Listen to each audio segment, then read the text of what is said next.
Hello, everybody! My name is Frigid Hyperion, and welcome back to the Wilds of Wildemount campaign. Today is session 58B. I play Moonzik. We have Kale who plays Brine, and we have Rocky who plays Edward.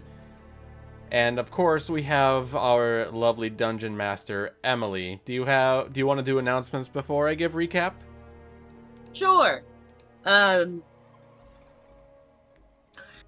it's been a little bit, and yeah, that happens. But you know what really gets me back into the mood after having a hiatus between sessions or missed sessions or whatever? That's right. Describe. I turn on Describe's Opius, put on some nice ambiance, reread my notes, get myself back into the frame of mind of where I was, really setting the stage to put me right back into the frame of mind that I was before. In addition, scrolling through their many thousands and thousands of box sets that they have available helps me get back in the mood. If you need a little help after taking a bit of a break to get yourself back in session, be sure that you go to describe.com/WOW or use code WOW at checkout for 10% off your first subscription to Describe. Woo, go to Scribe! Hell yeah. And speaking of reminders of where you once were, last time on the Wilds of Wildemount, we began with Moonsick receiving a communication from Ty. They had spoken about the state of Ankarel, including the mysterious circumstances surrounding his father, the previous king's death, and the fact that Moonsick's brother is now king of Ankarel, as well as many other noble heads of noble families have had a mysterious end as well. Civil war has not broken out yet, but relations are strained.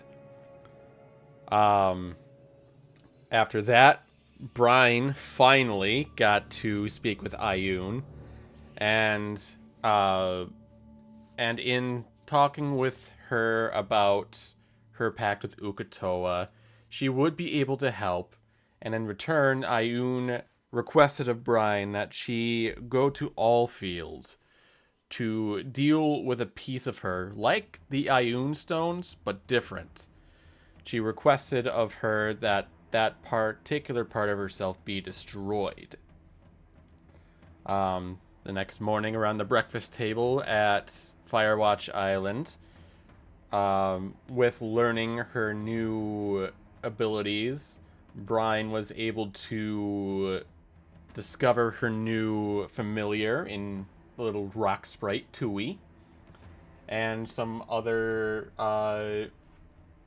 parts of magic that she's able to tap into now.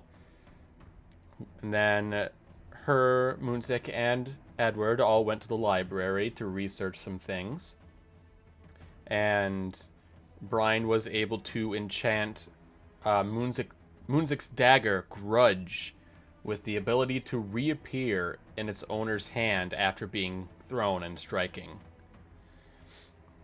Um, then they had a discussion about magical items and enchantments and finding a way to communicate freely and instantaneously with the rest of the party, who will be going on their own quest. Um, and after that, Brine was given a summons by a rich, I don't know, I still don't remember if it was a nobleman or if it was a rich merchant. Either way, Arch- merchant. I figured as much. Uh, she rounded up Moonsick and Edward, and they made haste for the merchant's manor, where he told us that his daughter had been kidnapped by a troll on her way back in from a caravan.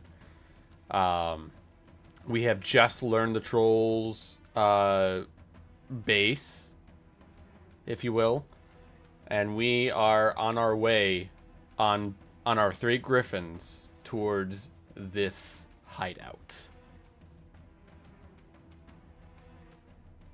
Heck yeah, that's right. big session last time, big session today. Um, as you all begin to traverse the Wayun Gorge, where it is the Wayun Gorge. Well, hold on. Let me back it up just a second.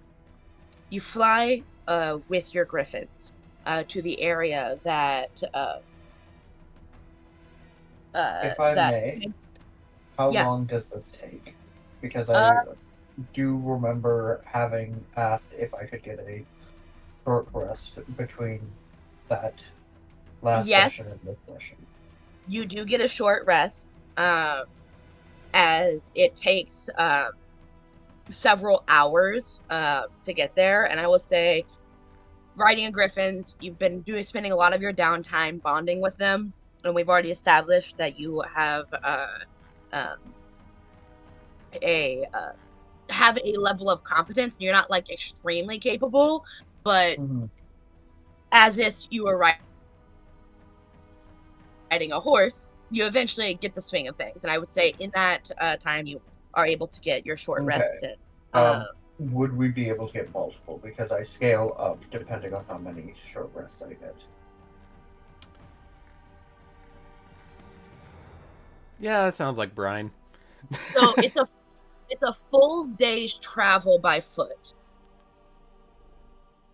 And I guess now would be a good time to establish how fast do griffins actually fly. And how fast Six. do they fly? The Griffin step up. What is the airspeed velocity of an unladen griffin? Well, actually, one laden griffin because Peter's a little rotund. Zorhas or Dwendalion? I don't know. The fly speed of 80 feet. So roughly 2.5 times faster. So it would be a little less than So you just take the inverse. Well, 1 over like the travel. so a full day's travel, we're gonna assume that's 16 hours. That's 8, so 6 hours. That sounds about right. And I'll argue that because I'm on Griffin back, just to not make this too broken, I get 3 short rests in. Well, I'm gonna more say two. 2? Well, yeah, two. We're gonna go two. Okay. I think two is fair. In So that case, um, I will grab 4 portions. No, I get 2, so I get 1 set of 2 potions. Because I want to keep spell slots in the next one. So I already have 1 alchemist healing potion. I'm going to add from alchemist. you end up taking also if you haven't yet rolled your portent die rock, you go ahead and roll He your portent die. he just did. Oh good. Oh yeah, I thought that was I'm what already 2 steps ahead of you, DM. yeah, Also, that one. it's nifty. Um, To auto fail a save. Cartomancer, right? You can force yeah, someone to crit fail. I did clear Cartomancer at the beginning, or actually at the end of last session because we didn't talk about it at the beginning of that day. I got Revivify. Got it. I am taking a potion of boldness and a potion of and a second potion of healing. Heck yeah. How is it And you're then able to make potions on Griffinback? It doesn't make any sense. Oh, you see, the saddle. It's an exotic saddle, and it really is oddly stable. I meant, how are you able to hold all of your tools while there's wind blowing past us? You look over, and she's created like a windshield on her griffin saddle. What wind? Artificer problems require artificer solutions. Meanwhile, Fernando's hair is just like blowing backwards the entire time, and he's like, you know what? Screw you.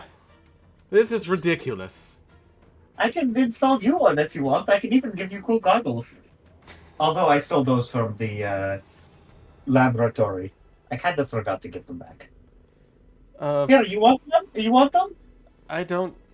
You know, this is going to sound really weird, but I really don't feel like wearing stolen goods. She throws you the goggles.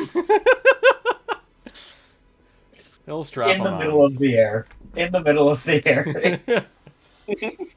Griffins, Peter is a little bit slower as for all of the Griffins, so it actually works. I was not expecting this to work. Well, you know, That's fun. Just marginally slower. Specifically, especially with takeoff. I just hear a little Sweet. So, was there any other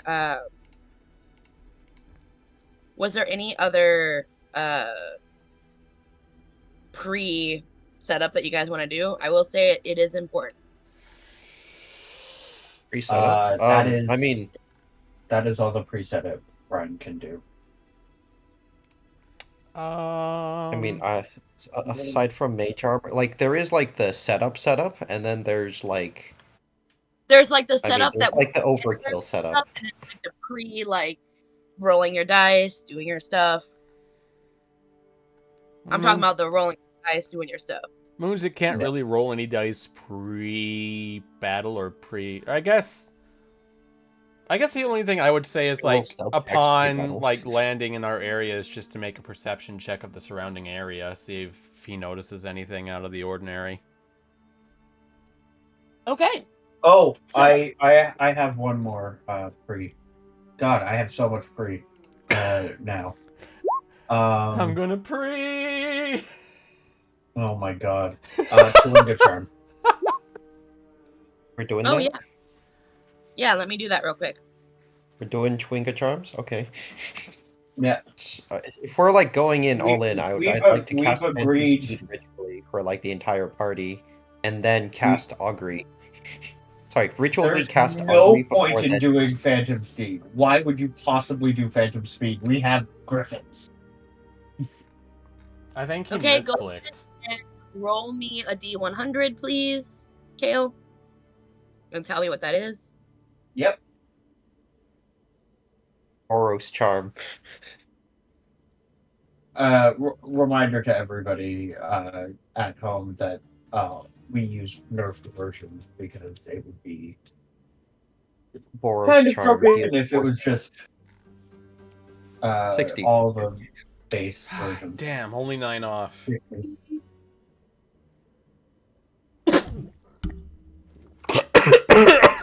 Oh, fuck! Oops, sorry. Second.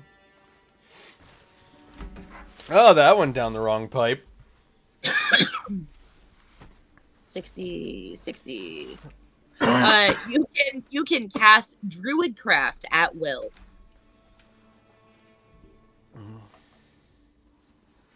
So for 24 hours, you can cast Druidcraft at will. Nice.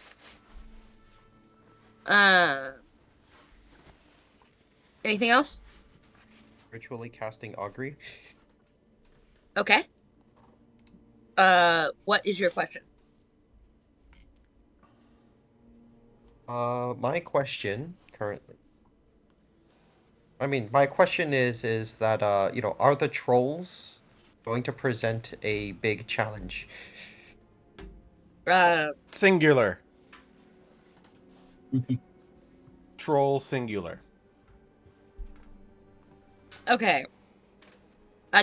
I will say that with the vibe that you're going for, it's going to be whoa. Wait. Yeah, whoa. Bad results. I think that's the vibe. So bad results from going and fighting the trolls and the troll in particular. I'm gonna turn to the party. I'm gonna say, do you reckon we should possibly resort to shall we say, the less abrasive approach, with a touch of finesse and subtlety over the...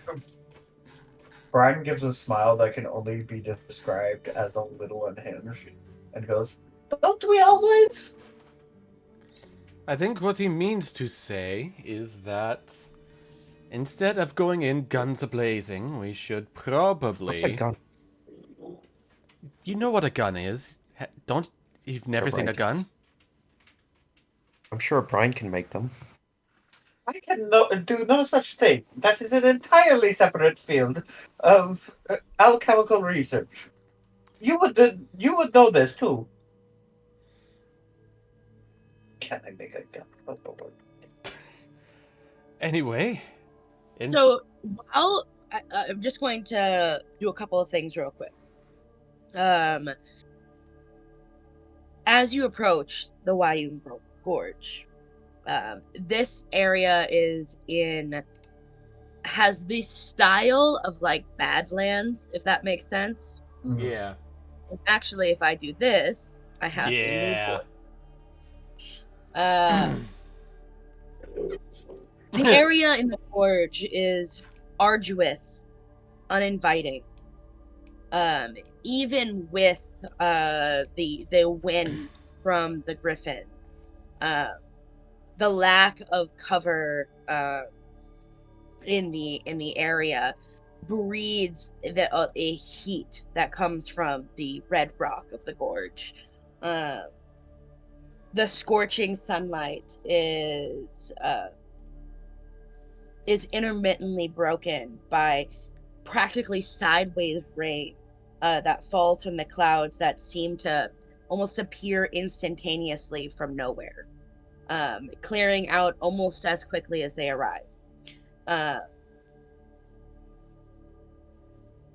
you guys left the city, the path is hard to follow, but you have a fairly good idea given your visual and the map that Janko, the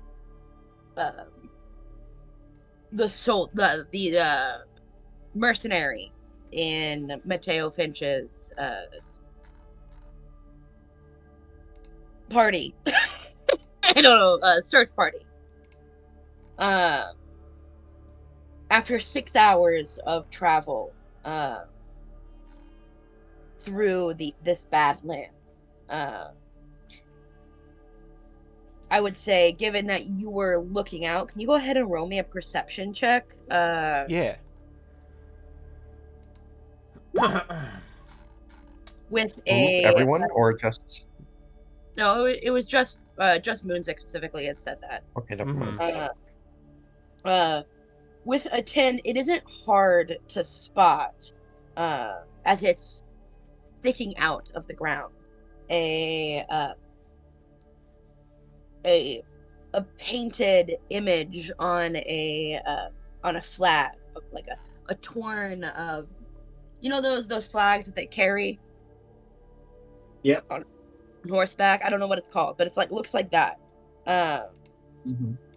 Flapping from a stake that's impaled into the ground. You mean a banner? A banner, yeah. A banner. Should be easy, but beyond the banner, off in the distance, are crumbling stone ruins, cloistered in... Didn't mean to do that, I'm sorry. Oh. Okay. Hold on. Geyser. As you...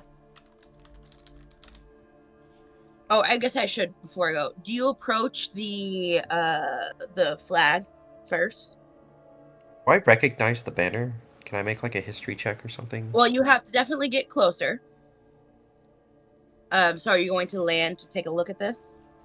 I'm gonna have Cole scout and take a look at this. Okay. As Cole approaches the banner, he sees that it is a troll's fist, torn and barely holding on, but it is definitely a fist that is flaming. Flaming fist, you say?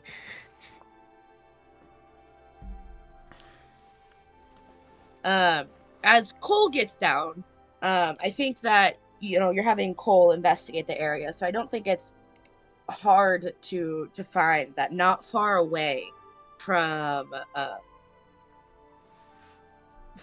the fist is a small shrine built of bones and twine at the bottom of a crater, uh, kind of nearby the area.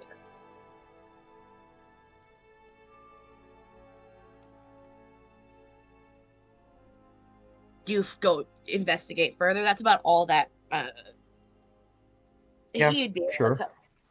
Yeah. So I'd you like to guys are investigate. Moonjake's going to point that out, and he's going to say, "Let's go check that out for a moment."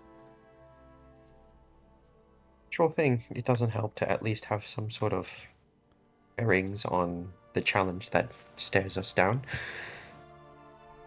And I would like to...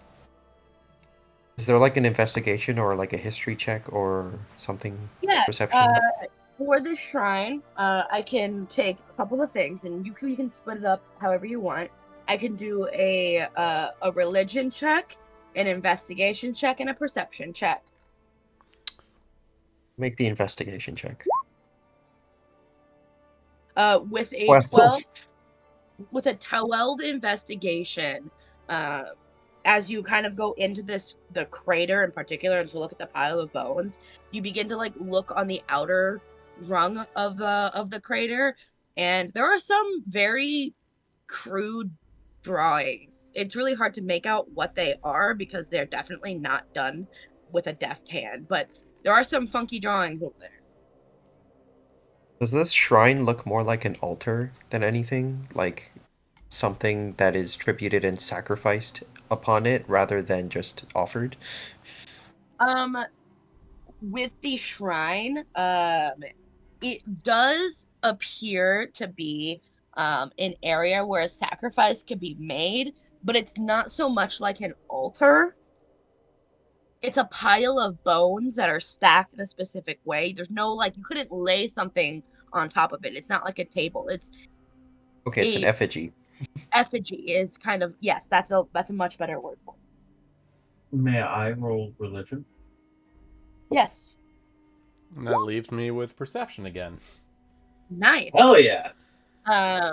With a 17, uh, uh, uh, uh, uh, Yeah. what is it? There's a name for it.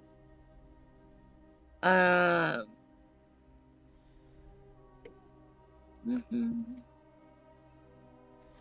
you,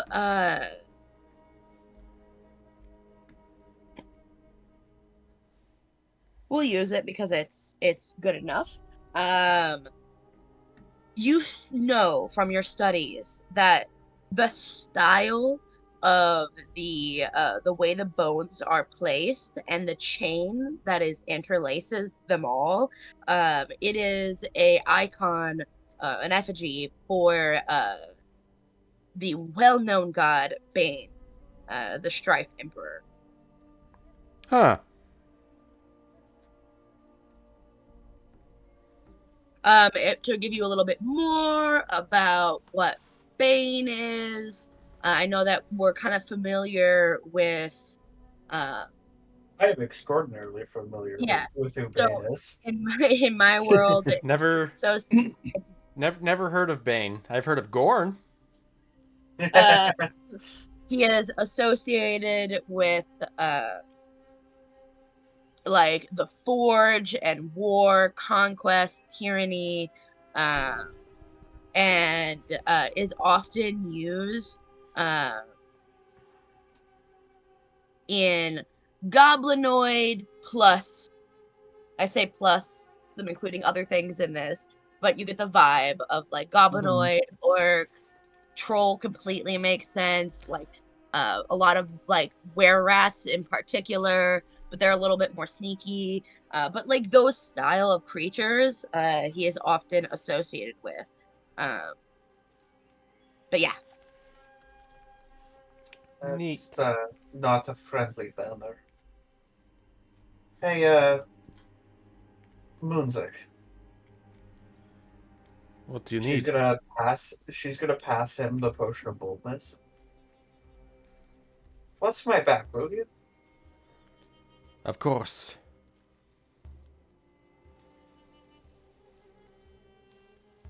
She's gonna look to see whether she's gonna. Is there any way I could tell whether this banner was plunged here to be like an outpost for followers of Bane, or whether it's or whether this is just like to signal that this is where you might make a sacrifice or something? What I'm going to have you do, because there is a little bit more information that you can gather from the surrounding area that I think will help your question. So go ahead and roll me an insight check, and I'm going to specifically point you in the direction of the murals, the drawings. I do not insight very well. So with an 11, you see that there are certainly crude drawings on the wall depicting something, but they are very hard to understand because, to be honest, they're drawn very poorly.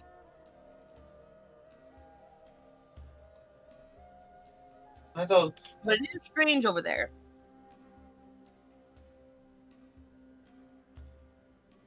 I have a And you bad do get the feeling sense about that it's a this. I do get the sense to what? you get the sense that the drawings are trying to tell you something. I have a bad feeling about this. I can't make out these drawings. I don't know if either of you would be better at making out what they might be meaning, but I don't have a whole lot of knowledge with other cultures, but I could certainly I take a ritually look. cast comprehend languages. it's You a notice, drawing. I'm gonna tell you, like, don't even worry about it because, like Kale said, it is a drawing. It is not a language, and I think both of you can see that. It's just really hard to make up what the fuck those lines are. There's no, you know. There is a perception check that. Think of like a child's drawing. Oh, what is that? It's a 3-headed dragon. Oh, I thought it was a rake. You know, Like that level. Yeah. So you want to try to do a perception to try to figure it out? Yeah. I will let that go. Just Go ahead. look at it. Oh, for fuck's sake. With a 20, yeah, you spend some time backing up and trying to get a sense of what it all means. Without trying to focus so much on the inner details that Brian and Edward are doing. You try to back up and get a really good view of everything, and in an image of the story that it's trying to tell really does kind of make itself clear. It's a story of a man who found a lamp, right? Or something. You think it's a lamp. Could be a lamp, it could be a teapot. You never know. Who found it and was eventually set aflame, right? And after that, this man or creature or whatever it is ends up meeting somebody, a woman. A lot of care was taken to drawing this woman. And when she suddenly, after they embrace, when she gets lit aflame as well. And then there is a right after that an image of the same man bawling his eyes out, like just like on the ground, curled up in a small, angry and sad blob. Yeah, that's good. What do you think it means? Someone had some kind of wish from, I'm not sure if it was a genie or what, but had a wish. They were set on fire. They met a woman. That woman was also set on fire, except she died, and he's very distraught about it. I have no idea what that means for us. You reckon this has anything to do with the kidnapped victim that we are dispatched to save? Mike? I mean, if we assume the person with the wish is actually the troll, which, given this jumbled mess of lines, could be. Except that they took great care in drawing this woman, and the fact that this man has lost her, he has been utterly beside himself. Which, why would they sacrifice a woman if all it's going to bring is sadness to them? Perhaps he's trying to replace that woman? Or perhaps she's possibly trying to... It could be something where he's trying to bring her back somehow, with the any means necessary Or motto. perhaps put her life essence into another woman. Something along the lines of that, Trolls but in either very case... rarely do the kidnapping thing, from what I remember. More of the killing, cooking, and eating thing. So, No matter what we draw out of this, it becomes clear we can't just sit around here reading pictures all day. We should get into the base, and we should figure out what the hell is going on. And along the way, we can strategize about what to do. I agree. Agreed. Okay. While we're going down... Go ahead. While we're going down, I'd like to ritually cast some stuff while we're walking, right? Unseen Servant and also Detect Magic afterwards.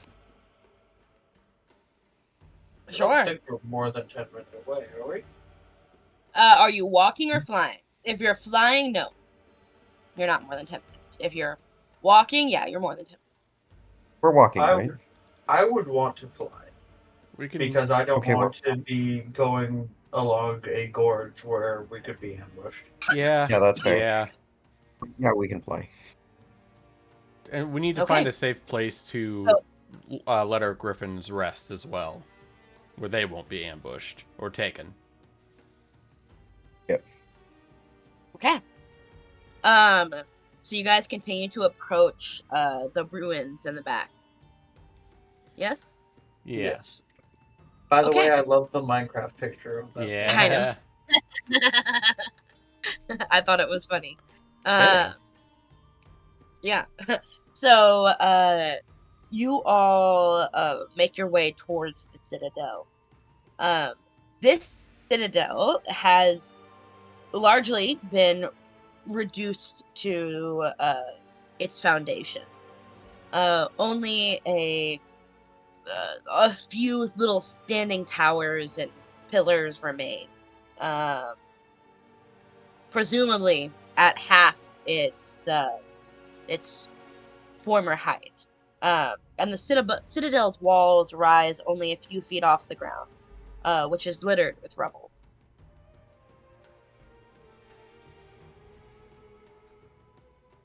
And it's quite a large area, so if you wanted to set up in a certain area, you could presumably find a place. Not a lot of cover, but you can find some standing walls and things like that. I think we should find some degree of cover to let our griffins have a rest point and a place where we can retreat with a potential rescuee, so that we we can have a defensible location. Is there like a cave or like, like shelter Oh, or something nearby? she said there was a few places where we could find it. I would Some love a land. perception check.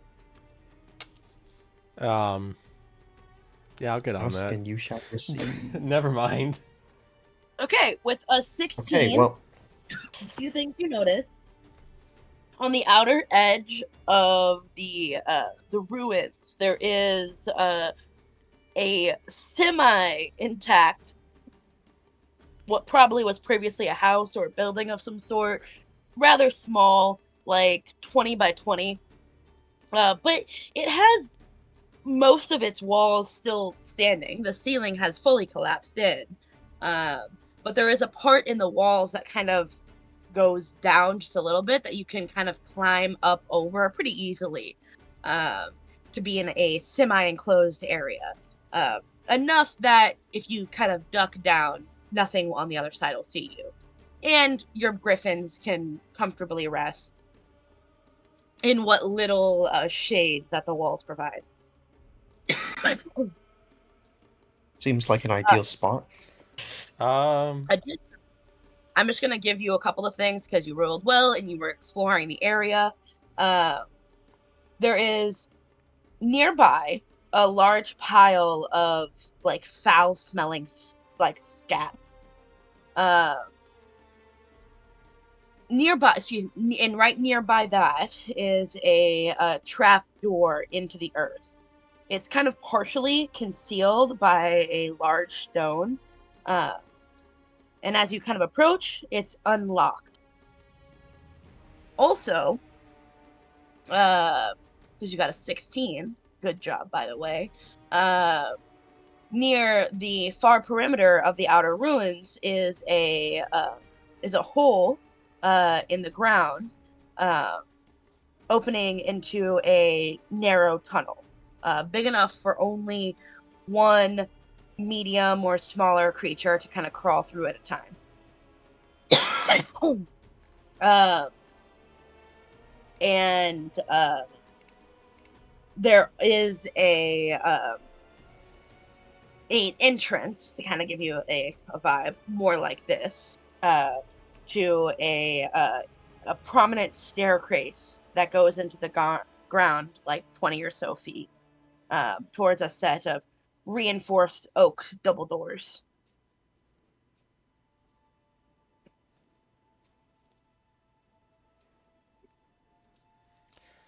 So those are the four areas of note up here.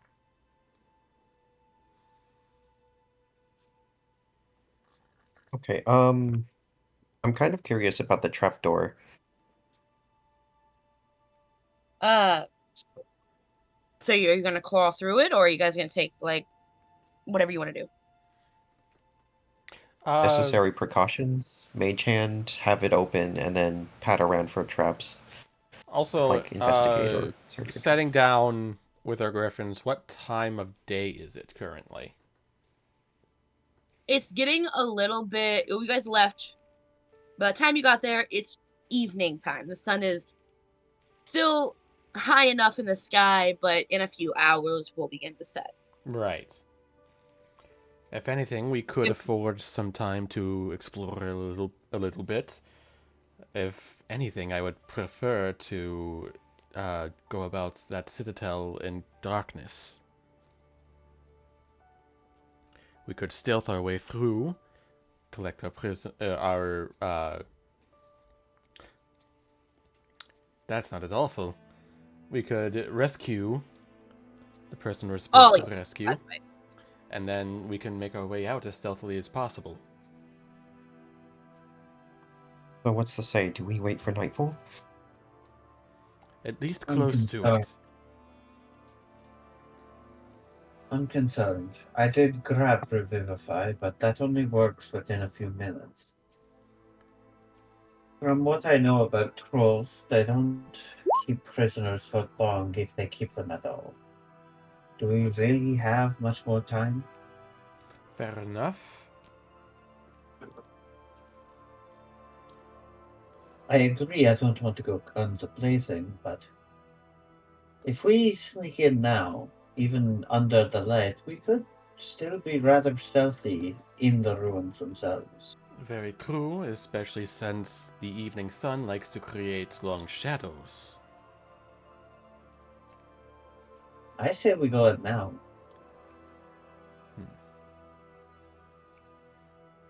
Do you We send in And, Cole to scout first. do you if you thi- want to humor Edward's idea at exploring that trapdoor down there? I think that could be prudent. Could be an alternate entrance, after all. Could be. And Yeah. not going through the front door is always better, right? We shouldn't deny that possibility, lest it rob us from the fruition of our curiosity. I'm gonna send Cole to scout over land. Right? For like Okay. scout the citadel over land while we go down into the dark light trapdoor. Okay, so Cole continues to fly overhead as you all make your way into next to the nearby disgusting pile of literal shit into the trapdoor. The trapdoor is unlocked and leads to a 4x4 foot tunnel that extends on a gentle incline for about extends on a gentle decline for about 30 feet before opening up into a room. Is this in the direction of the key or of the citadel? Yes. Um, Let me. Upon noticing that we're coming up to a room, Moonzik would like to roll for stealth. Okay. Go ahead and roll me. Do you guys want to do a big old stealth check for all of y'all? If we're doing stealthing, can I have my Chewinga friend pass without trace? Absolutely, you Ooh. can. So Plus everybody 10. roll me a stealth check plus 10. Chewie does a little dance, and That's as sleight of hand, he does the Rocky. dance, Same difference. My stealth is the same as my sleight of hand. Okay. 36, 32, 25. and 25. Not bad. 20. Still good. So, Oh. you guys Still stealth not your bad. way in through the tunnel and find yourself. Can everybody see correctly? Yes. Nope. Oh. Scroll out if you I can't. can. Oh, yep. It's a fairly large map. Fairly Anybody? large indeed. Yep. Can everybody see? Yes. Yep. Kale? Yep. Good. So, sorry, I keep like coughing. Got something in my throat, feels like. You all find yourself in a small room fitted with shelves stocked with all manner of foodstuffs. All of it clearly stolen from somewhere else. There's dried meats, root vegetables, and even some semi-fresh produce that fills the room. A sack full of apples has been knocked over, and you see it spilling its contents all over the floor. The room, however, has a ripe, almost like vomitous odor, like a rotten pumpkin or a spoiled pie. Like it's sour but sweet. Moonzik's gonna sneak over and he's gonna put some of the apples into his bag. Brian picks up one of the apples, looking at the. She's gonna sniff it, see if that's where the smell is coming from. No, I mean the apples are like a little bit on the wrinkly side, but not bad. She's gonna take a bite. Tastes like an apple. You guys really just going to eat suspicious basement fruit? I Well, I wasn't. mean, already put it in the bag. I don't want him to hand it out I to, like, wasn't. orphans and them all I die wasn't or going something. to eat the apples, but I was going to provide them as, little snacks for our griffins. And I didn't want him poisoning our griffins. Much rather I'd get poisoned. She continues eating the apple. It's a weird way of putting it. You hear muffled voices coming from over in this side. There's one in Oh, shit. particular that seems to stand out to you. Um, and uh, it is a high-pitched squeaky voice um, saying, if we don't have this dinner done, he will be up our asses. Get to it, hop, hop. Shit, hide. I'm gonna petition. Brian's going to jump into this empty box. That's Um, so funny. Moonzik. So that box. I'm just gonna clarify this. That box is filled with glass bottles. Uh, Uh-oh. most bottles are filled with cheap wine. But given your proclivity towards recognizing potions and things of that like, you do find 2 potions of superior healing. Oh, nice! Sweet. Okay. Um, Inside the box, he just like stows those. Moonzik is It's going to quickly shuffle these barrels around so that this one is, like, out here. So there's a little small space, like, behind the barrels and between the wall. Get into that area and use the Mimicloak to shapeshift into a barrel. okay. Yo, Edward is prop hunt. Edward is going to like hide amongst the piles of like flour and stuff here, and he's going to like, sort of just pile them over himself so that he can like, cover his body fully. Um, you you guys are hiding. I'm gonna use your stealth checks from before. Um, as this Brian is door. slightly worse at hiding because she's busy shuffling potions into her bag that she just found. Um, this door swings open, and a were-rat comes out wearing a chef's hat. Uh, goes goes over to the shelf and pulls out some strawberries, muttering to herself, as a woman. Well, if these nimbucles can't get their shit under control, I swear it's gonna be our heads on the plate. And the door shuts. It's going to untransform and step out. Well then. That's one minor crisis averted. Did anybody notice the Do I chef's hear anything hat? coming from the door down here? Oh no, you don't hear anything from that door. I am going to slowly open the door with this mage hand and peek on the other side through the crack in the door. Okay. Seems like this place is clear. It's just a long corridor. Moonzik is going to take the ballsier approach, since he has the gloves that allow him better sleight of hand. He's going to try and open the door slowly and just take a peek around that room. You cut out. Oh, I did? Oh no, he's good. I heard him the whole time. No. Okay. Hello? Can Hello? people hear me? Yeah. I can hear you. Okay. Yep. I I can hear him. Fine. everybody was robots for me. Sorry. It's all No, good. that's on your. Go ahead and roll me a sleight of hand then. And does pass without trace only counts for stealth checks, right? Correct. Yes. Yep, correct. But I have the gloves of thievery that are helping me as well.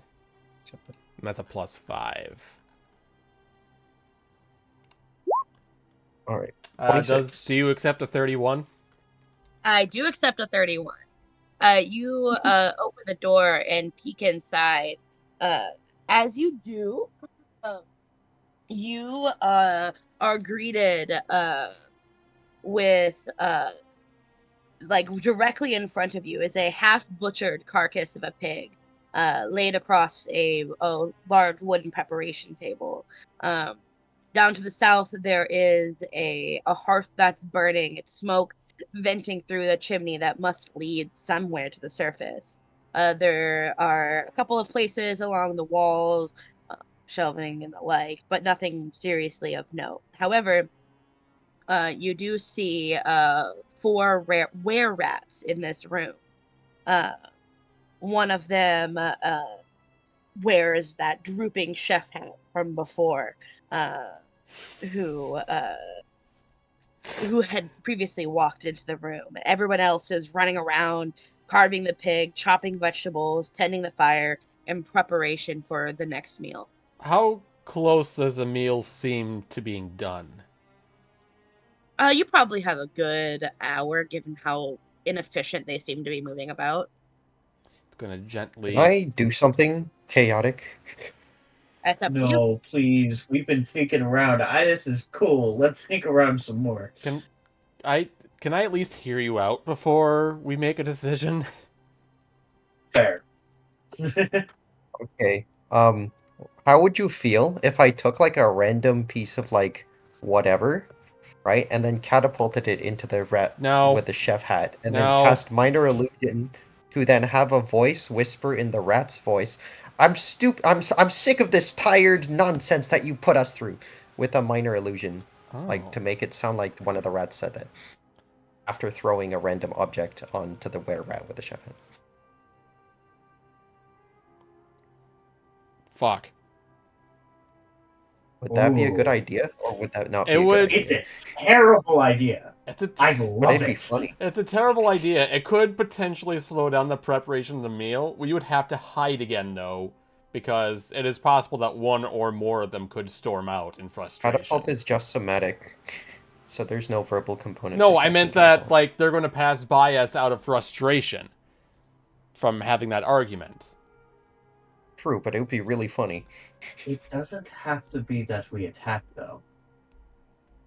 Yeah, like I'm trying to I make could do it so that one of the rats. prestidigitation to make a loud noise. And we would never have to reveal our locations. Yeah. That way there's a loud noise and you make it sound like one of the rats said that. Then we sneak off into the other corner. Yeah, minor illusion and catapult are both somatic components with no vocal, so technically this would be completely silent. Oh god. I actually like the fact because it's completely silent, it would just kind of appear. Yeah, basically. And then Moonzik would just very quickly shut the door and listen. Can I roll an insight check on the DM to see how Sure. If she'd rule somewhat in favor of these kinds of ideas. Go ahead. Yeah, I like it. And I think it's fun. she likes it. Whether or not it has consequences, well, it's obvious. It will have consequences one way or the other, but I think it's fun.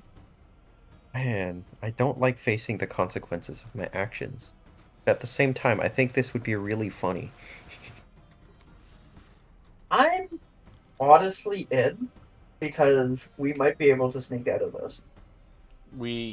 This might actually help us a lot, actually. And then if you immediately close the door after with your sleight of hand check. And then I would just Are we using the same like, sleight of hand check, by the way?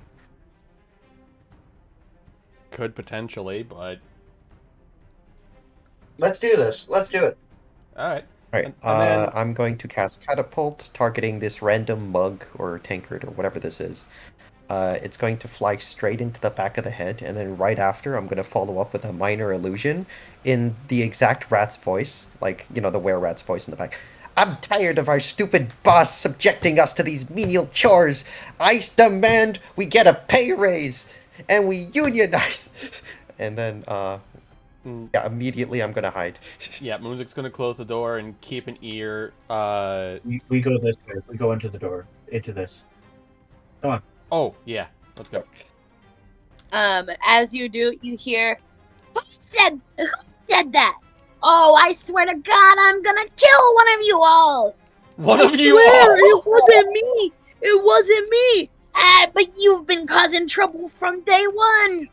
And you hear the sound of a tankard clattering against the wall as you guys run away.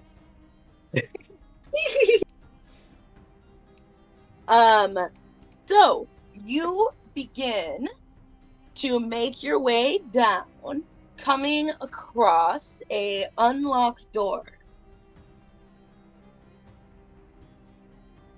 Well, we have to go forward at some point, right? Edward, do you want me to squeeze Oh. past you and open the door? Yeah, of course. Another sleight of hand and potentially stealth, if you need us to. Go ahead and roll me on the side of hand. 30. Pretty good. So you crack open the door, and inside you see the walls and floors of this room are stained with dry blood. Chains and other torturous implements hang from the walls. Hooks are suspended from the ceiling, and shackled to a chair in the middle of the room is a were rat. And his eyes grow wide when he sees you, and then he breaks into a smile. He is shackled once again. Oh, actually, he Roll an doesn't. insight check. I'm sorry. He does not see The you, doors. but you see him kind of like dozing off, Mm-hmm. shackled in a chair. I apologize. Shackled to a chair. Yeah. Be a prisoner. He could, Might be able to give us some info. perhaps. But I don't want to go in there blindly just to have him turn against us. What if we get his attention to see what his reaction is? He's shackled. Let's go in there blindly. Worst thing that happens, we silence him. But I don't think he'd be stupid enough to get himself into a worse position than he already is. Fair enough. Okay. Here we go. And he's going to... Like, he's not going to kick the door open, because noise. He's going to just, like, calmly open the door and stride through. As you do, he, as mentioned before, he kind of startles, his eyes open awake, and when he, after just a moment of seeing you all, he has a large, toothy grin. And he says, hey, hey, yanking at the manacles from behind him on the chair. You lot look like intruders to me. I likes intruders. I got Quiet. some bone to pick with these boys. For putting me here in the first place.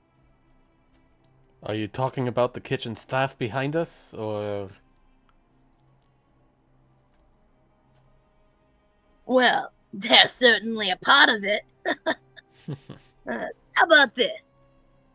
Given I know for a fact that y'all aren't supposed to be here, you help me scratch my head, and I'll scratch you's. I prefer not to be scratched, per se, but I like the idea you're suggesting. Brian, don't pretend for a moment that we don't know what kind of books you read.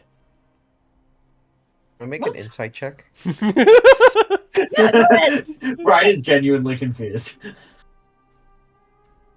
I make an insight check? Absolutely. Right. Yeah, That's I a would 9. say Oof. he is a were rat, and you know that were rats can't cannot be trusted.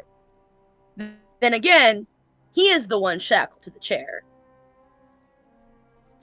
What? I'm gonna lean in. I'm gonna say, okay, well, I mean, if you're propositioning to help us, I suppose we're the ones to make demands. What do you say? I'm gonna turn to Moonzik.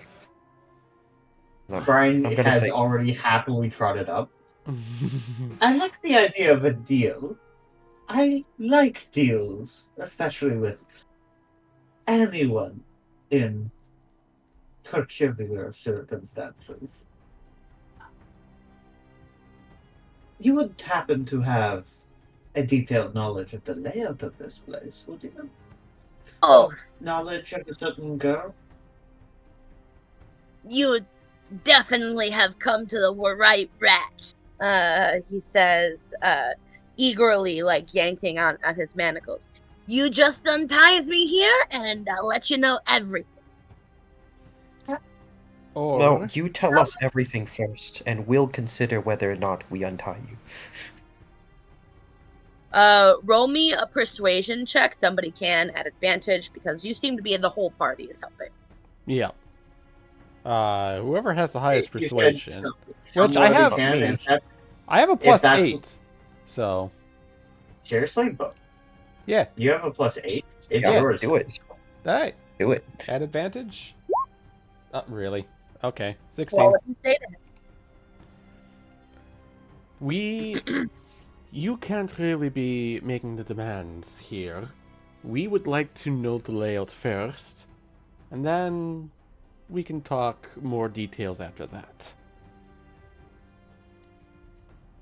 Ah, he kind of gives a sigh and like a little like, really? Okay, well, there are a couple of places of note. You're clearly here with me in the torture chamber. We've got, given where the direction y'all came from, you guys came from like the larder and the kitchen area. Beyond that, there's the throne room and the smithy. Down there, he kind of gestures over here with his head. That's where we keep the dogs.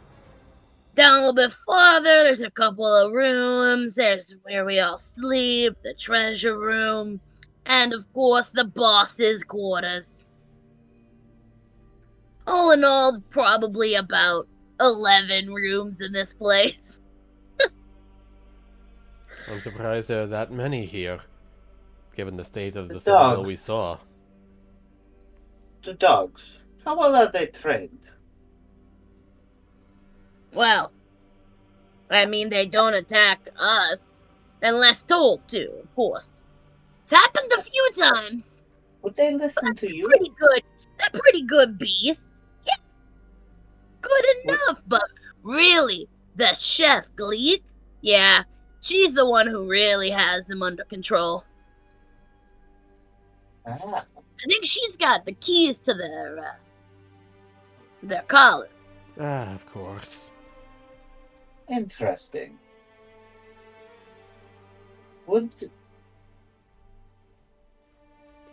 Would you be able to control them in any way? Probably. I'm pretty good at stuff like that. Simple command like quiet? Oh, if they see me and I just go around, smack some shit, they usually quiet down pretty quick. And would they burst out barking if you had already given them the command quiet and we walked past? Well, I'd say this, they are hungry beasts, so if you bring them a bunch of meat, I'm sure they won't say shit.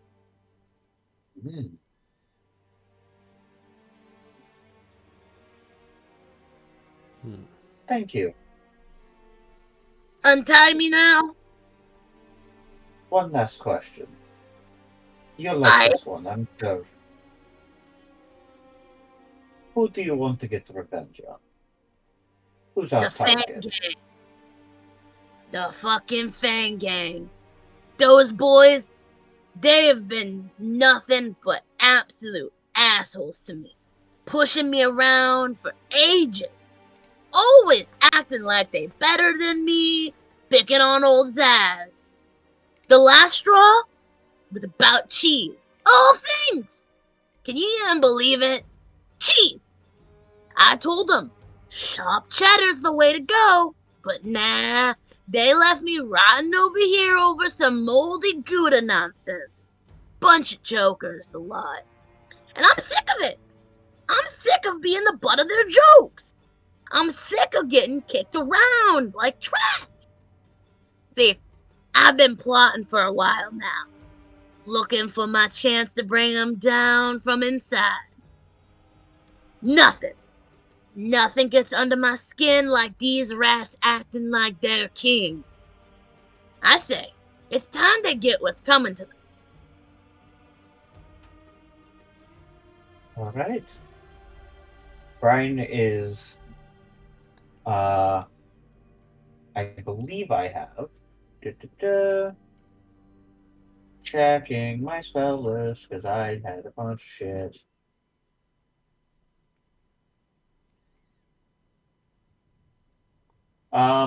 Did we rule that I could not use the shape water trick on locks? Or did we rule that it was just loud? On what?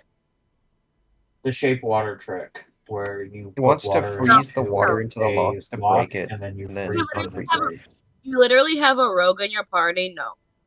Yeah. Okay. Yeah, I was about to say, like, we have thieves' tools. Fair.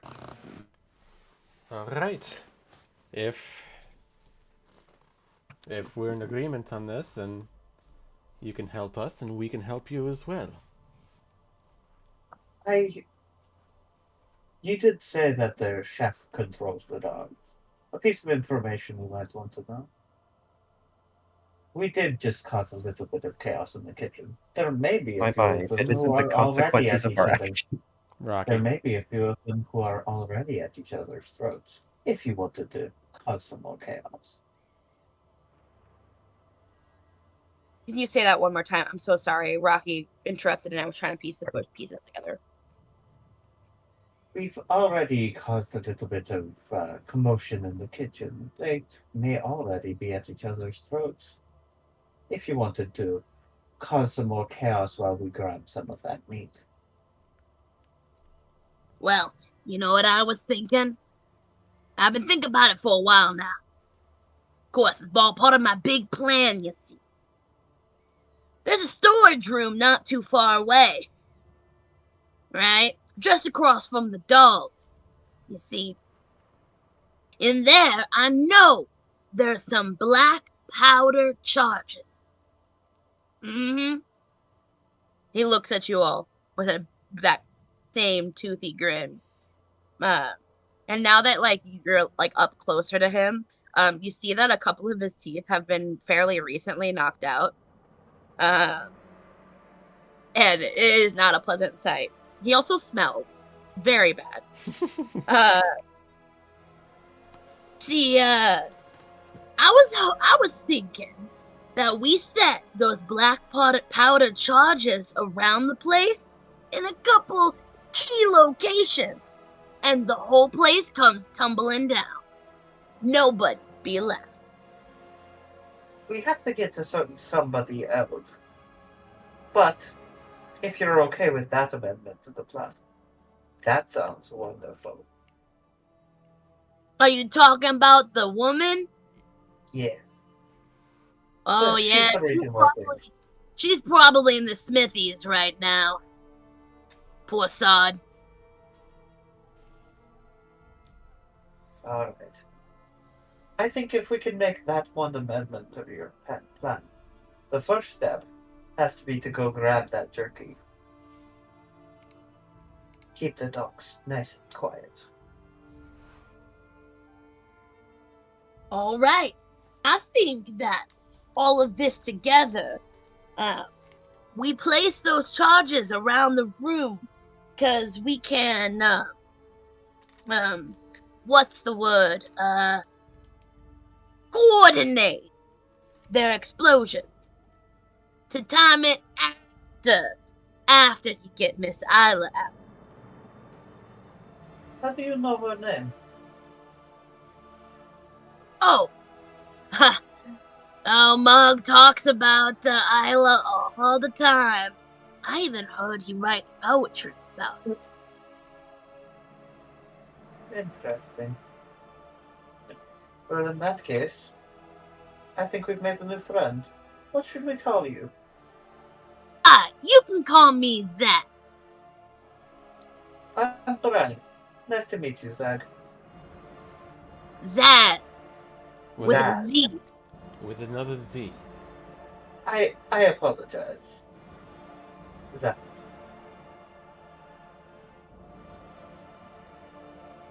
Alright.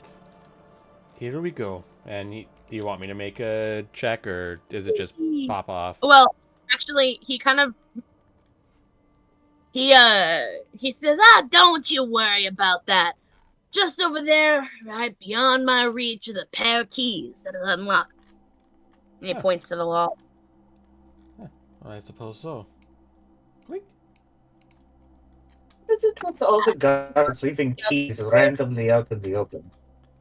Hey, as long as he can't get to the keys, doesn't matter if anyone else in the organization can. He's kind of on their shit list. True.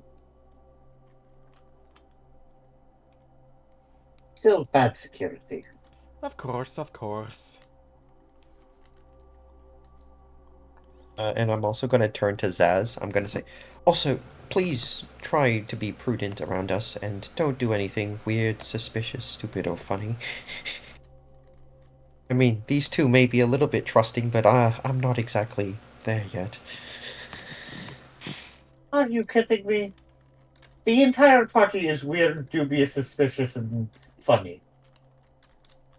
How the hell is he going to avoid those things? I like that one. Well, I'll say this. I certainly can't do this without y'all, so once we blow the place to bits, it won't matter anymore. And I'll be on my merry way. Edward, if you Very want, well, I I can suppose. I can hold your hand during the whole thing.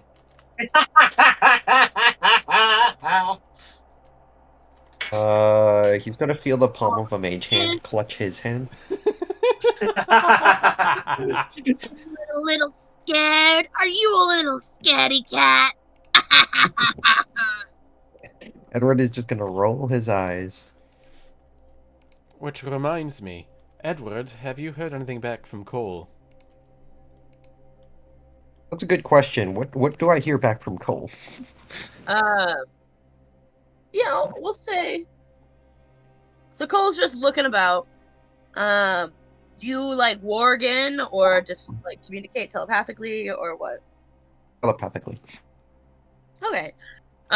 With all of Cole's meandering about, Cole does find something that you didn't before, and Cole found a body lying amidst the rubble near the eastern perimeter. I see through his eyes to see if there's like to identify the body, the shape, anything from it. Sure. So you look through his eyes and you see it looks like the similar to the armor that Janko, the scout from before, was wearing when you had seen him last. So very similar. This man was struck by an arrow. There is a leather pouch near him, though, that Cole is pecking at. I'm gonna relate to Moonsick. Well, it seems like Cole found somebody resembling the description of our previous scout that was sent in. Seems like he had some belongings. Don't know if you guys are the type of people to make a detour just to grab a couple gold out of a random dead person's pouch, but I mean, Edward, his body is there. Edward, have you met us? If He's gonna not roll his for eyes at again. least a personal belonging for him to relay back to his employer as well as his family, Then at least for extra supplies and or gold. Yes, well, in either case, we found our scout. Seems like he was taken out by, an arrow. So, I suppose it probably wouldn't be prudent to be sneaking up, at least over the ground. I think the dungeon might actually be a preferable alternative. Of course. To, so relinquishing the vantage point and the element of surprise to them. Now, where did you say the throne room was, or at least the boss's quarters? If you, the throne room, basically that direction. He points at this wall, about as far away from this room as he can possibly get. So the other corner from here.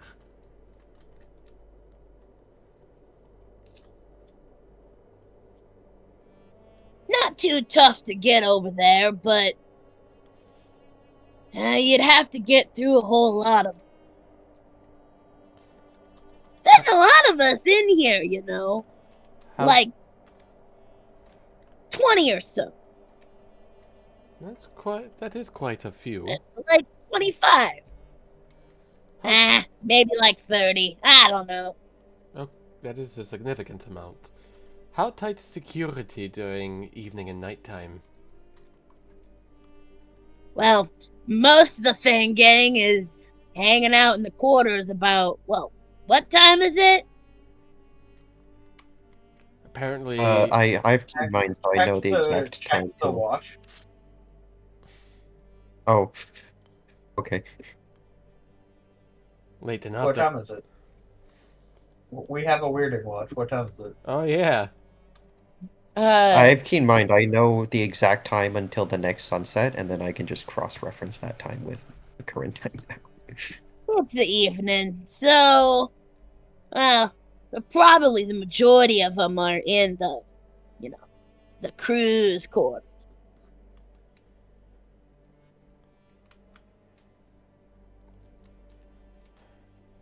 Well, the longer we take here to talk about things, the less time we're going to have until the kitchen staff is done preparing the meal.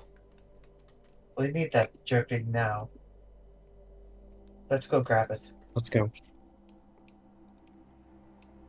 You guys make your way back into the larder, and you still hear commotion from the other room. The shrill voice of Glee. I don't want to hear any more I don't remember what the voice was. I don't want to hear any talk of this unionizing. Y'all don't even get paid anyway. That's why we want to unionize. Ugh. Yeah. We should get paid something.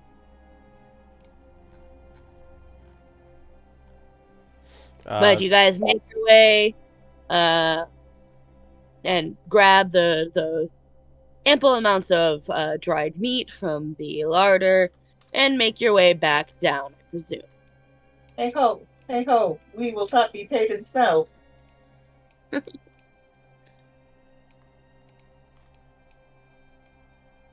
At least some cheese every once in a while would be nice.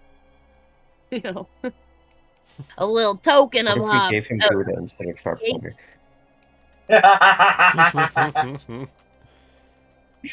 Yeah, pay us in cheese. Alright, so you guys make your way back. Zaz follows. Also, alright, let me go first. Well, let me open that. As Zaz comes around the corner, the dogs start barking, and he beats his fist against the walls and says, "Shut up, y'all! Bunch of fucking lunatics!" As he turns the corner.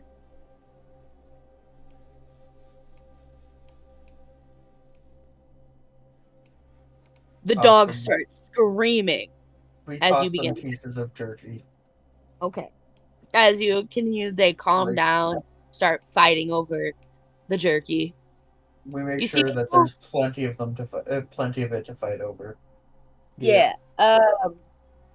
Yep. So as you're in there, as you kind of walk in, the smell of dogs and urine like overpowers this area. Um, Uh-oh. it Oh, appears you're in trouble. it appears that this used to be some sort of cell block, given the look of things, that has been repurposed into a kennel of sorts. Um, Several kennels line the south wall. Uh, and uh, in each of cell there are two-headed dogs chained by their collars to the far walls of their other cells. You see, like the straw is litters the ground along with half-eaten remains of like a half dozen carcasses. Presumably those of chicken or other similarly sized bird. Although that one that you're looking into right now, the bones appear to be a little bit larger, potentially humanoid. Uh, Or I just make sure they're all well. What's in this chest? I thought that was a All right, barrel.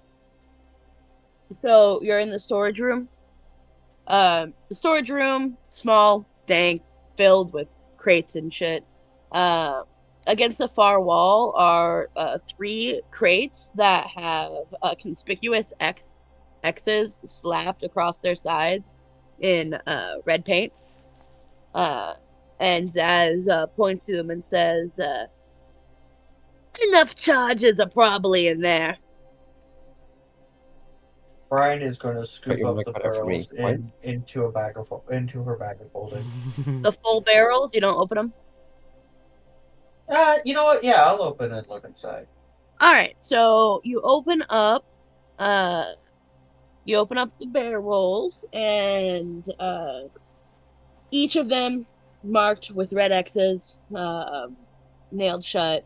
You kind of pry them open, and in each of them are four black powder charges, each composed of like three black-ish metal containers, welded together by iron with a retractable wick that had an integrated like hand crank timer. Uh, and as you see here, a user can crank the timer to prime the charges to detonate within any window of time between 10 seconds and 10 minutes with precision accuracy.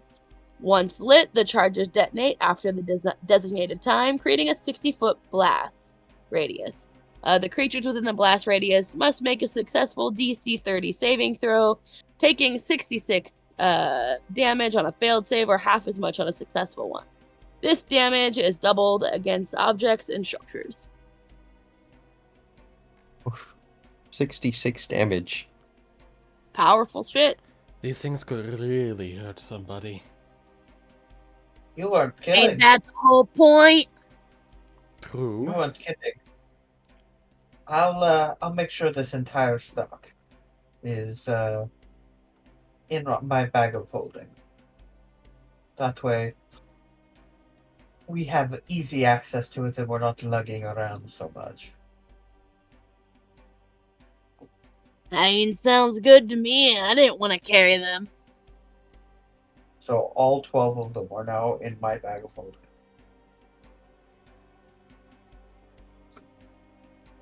Well, let's Brian make haste. desperately does want to keep one of them to study how it works. All right. But let's continue on. For research purposes. As you do, Zez says, "You know, I don't really know how y'all want to approach this, but, one of the rooms up ahead, that's where we all rest, you see, so I guarantee you there's a whole horde of them in there." Moonsig's Thing gonna is- start looking around corners and like just like doing the stealthy shit. The thing is if we go in there and kill one, the rest of them might wake up, and then we have a whole problem on our. However, Brian's going to place an immovable rod across the door. If they can't get out of the room, well, But you see, if we keep going this direction, we can't get past. We have to go through the quarters. Or the kitchen. Either or. well, the kitchen seems to be doing something about humanizing. You think we can pull a little bit of theater?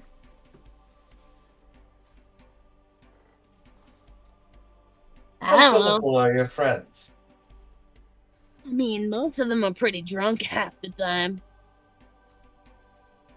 Is there a story around here about a genie? I mean, that's how the boss got his powers, How many of your friends would be able to tell a genasi from a genie? Oh no. Is that racist? I'm not sure if that's racist or not. It depends on what kind of clothes Aza's wearing. And how much. If we dressed up Edward or Moonzik, if you could mimic him close enough. Edward, step with me into the room and we'll see what we can do. I'm gonna roll my eyes. Wouldn't it be easier if I just disguised myself? That's what I'm doing. I'm trying to help you look like a genie. I mean, like, I can literally do that with a spell that disguises myself. Fine.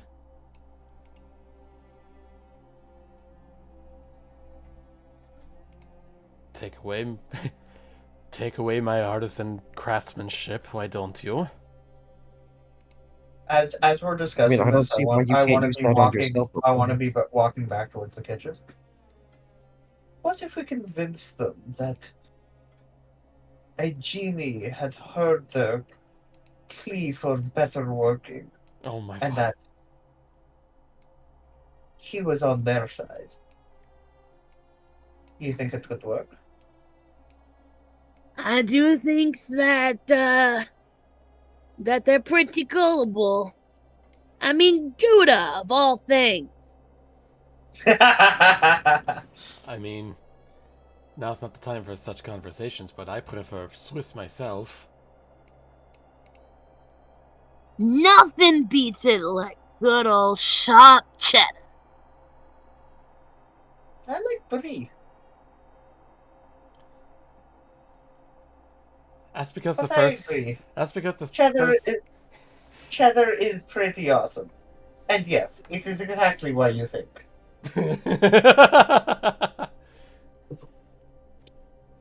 Moonsig's just gonna shake his head and put his hand up on his forehead. Okay.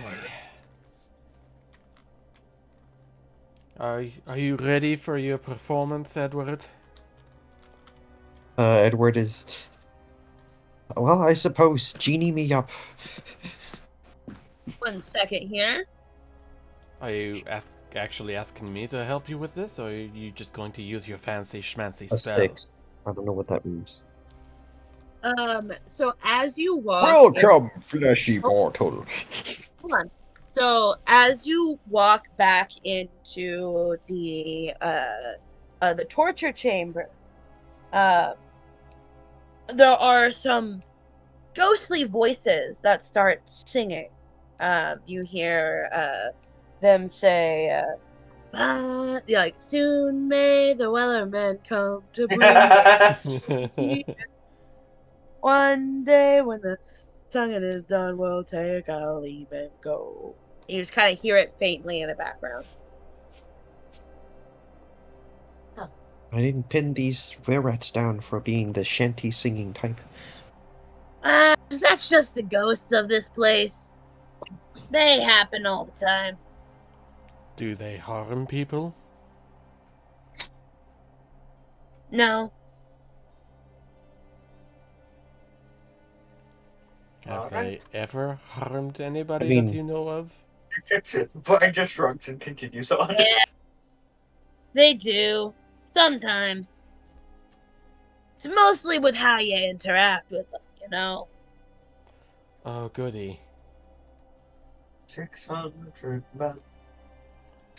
Well, if we're lucky, then maybe they'll join in with Edward's performance. That would be pretty funny. But my debut as a genie? Yes. With your Now go, entourage of workers. A ghosts. genuine genie? Now go, communism genie. Go, provide people with workers' rights. What do you look like? Yeah, Cameron, what do I look like? What did you make me look like, Moonzik? You said you didn't want his help. Yeah, You cast Disguise Self. Okay, that's what you said you were going yeah, to do. right now... Okay, Genie, right now, he's got, like, the Genie, like, the pointed curly shoes that, like, curl inwards, right? He's rocking, like, this, like, luscious, flowy silk robe that sort of, like, bobs around back and forth, as if there was, like, air swirling around him.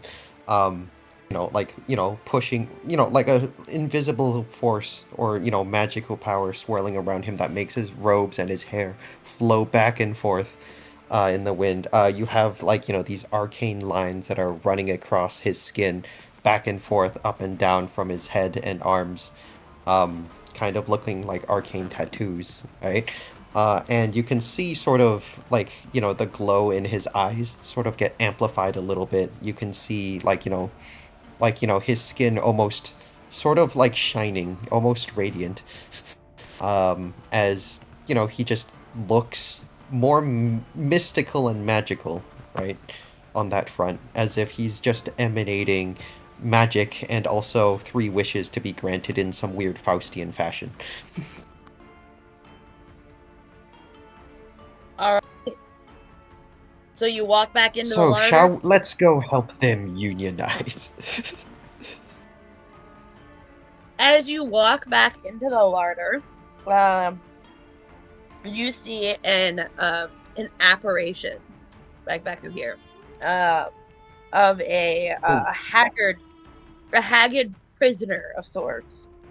They appear to be speaking, but no words are coming out.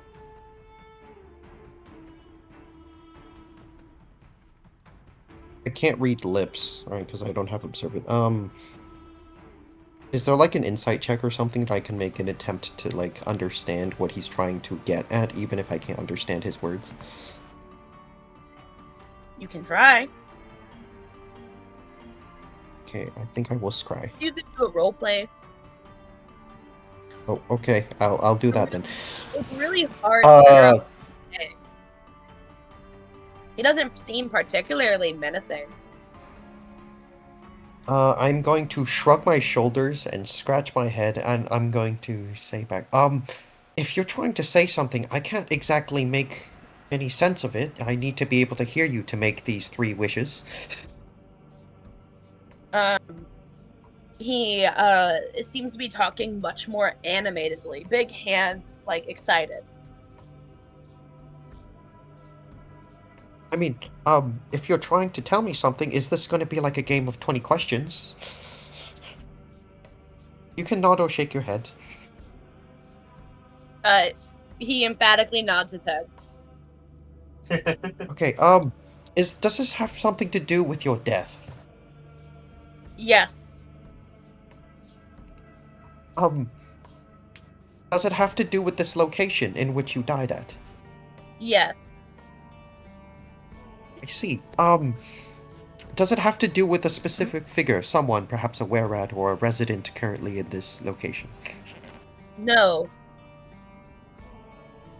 Does it have to do with some ancient event that partook in this particular location?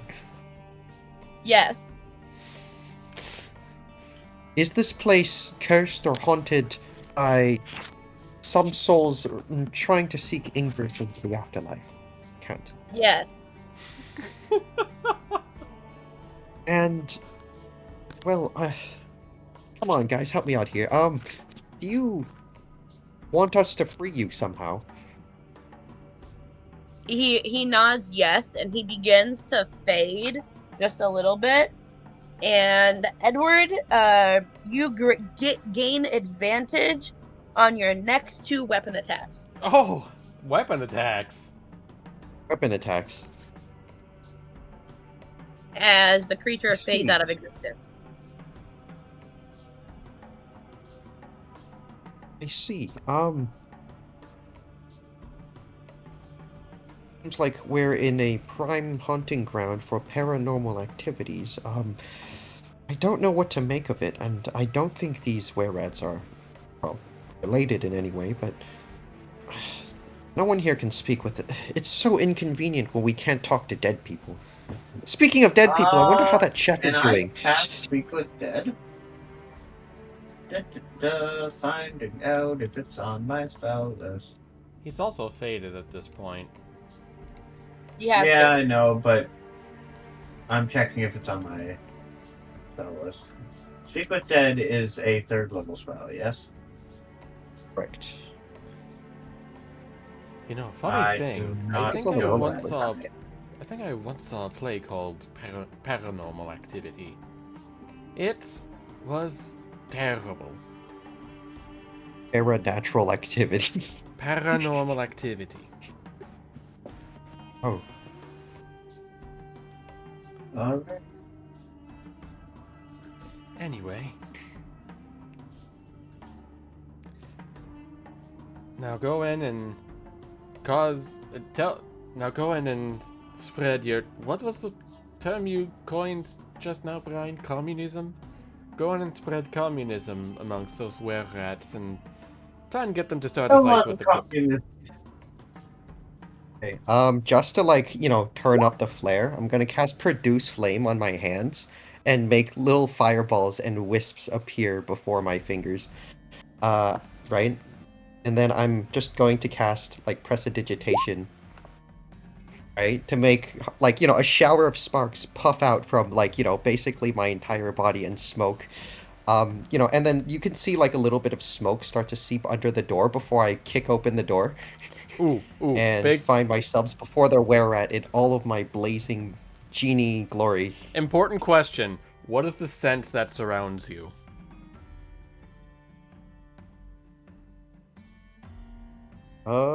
Burnt incense and Will Smith. Then Will Smith. Is that with or without the slapping? Oh, definitely Yes. with. Come on. What do I see? You see all of the were-rats in this room turn towards you, eyes wide. You're gonna see, I am the genie that dwells within the land.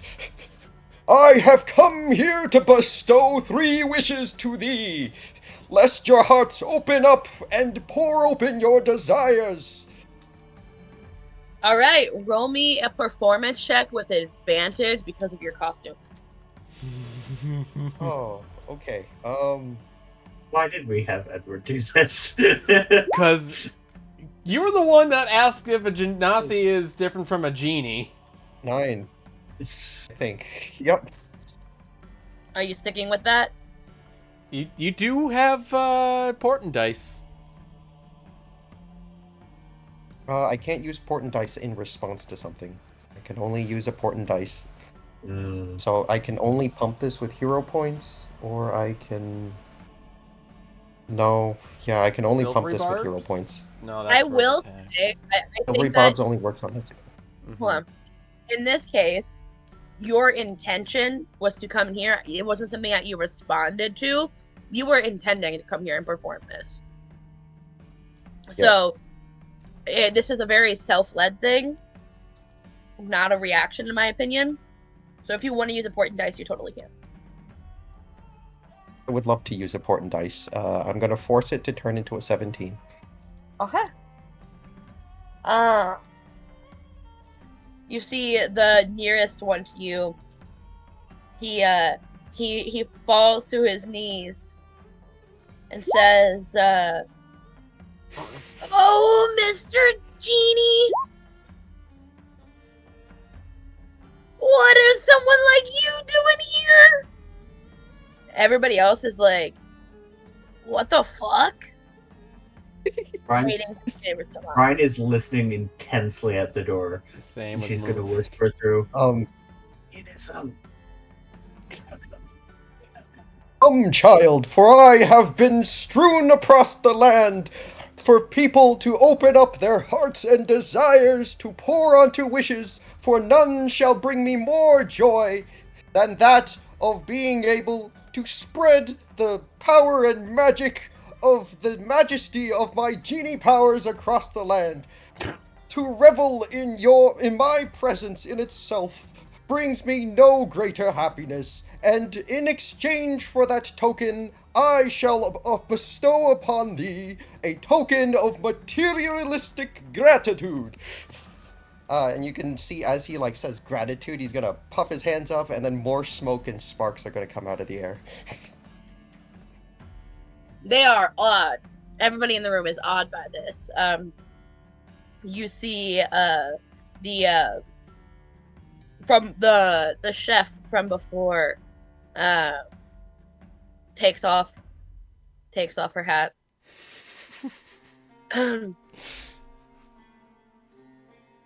How might one go about requesting a wish from your honor? To open your desires to me, your wish shall be granted in threes. Brian's gonna whisper through the door. But they have to go do the thing you tell them to do, and then their wish shall be granted.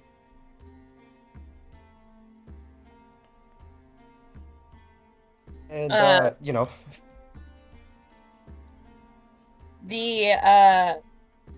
the chef speaks up and says, I wish for 1810 gold. Counting is not their strong suit.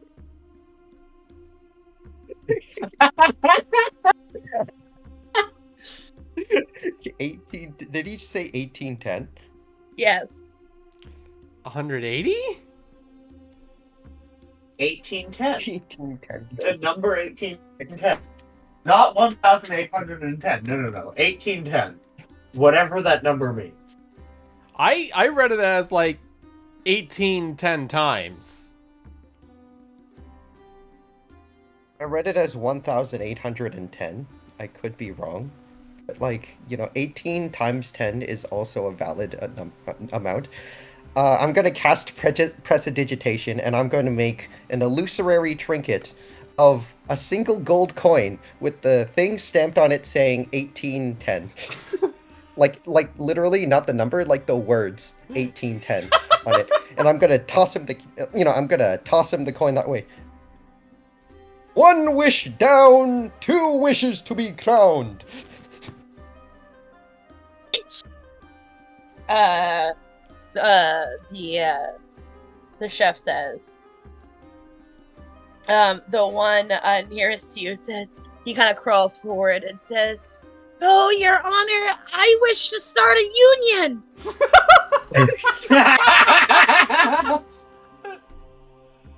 The power is in your hands. I'm gonna snap and I'm gonna say, "It is done." And I'm going to cast Silent Image, on I don't know, somewhere on the table. And then over there is they're gonna hear a big whoosh, and then a giant wedding dress, and a black suit is going to pop onto the floor as like a giant, silent image there. Immediately, Now, tell me, who is it that your heart desires to set your soul and love afire? Give me a second. For fuck's sake!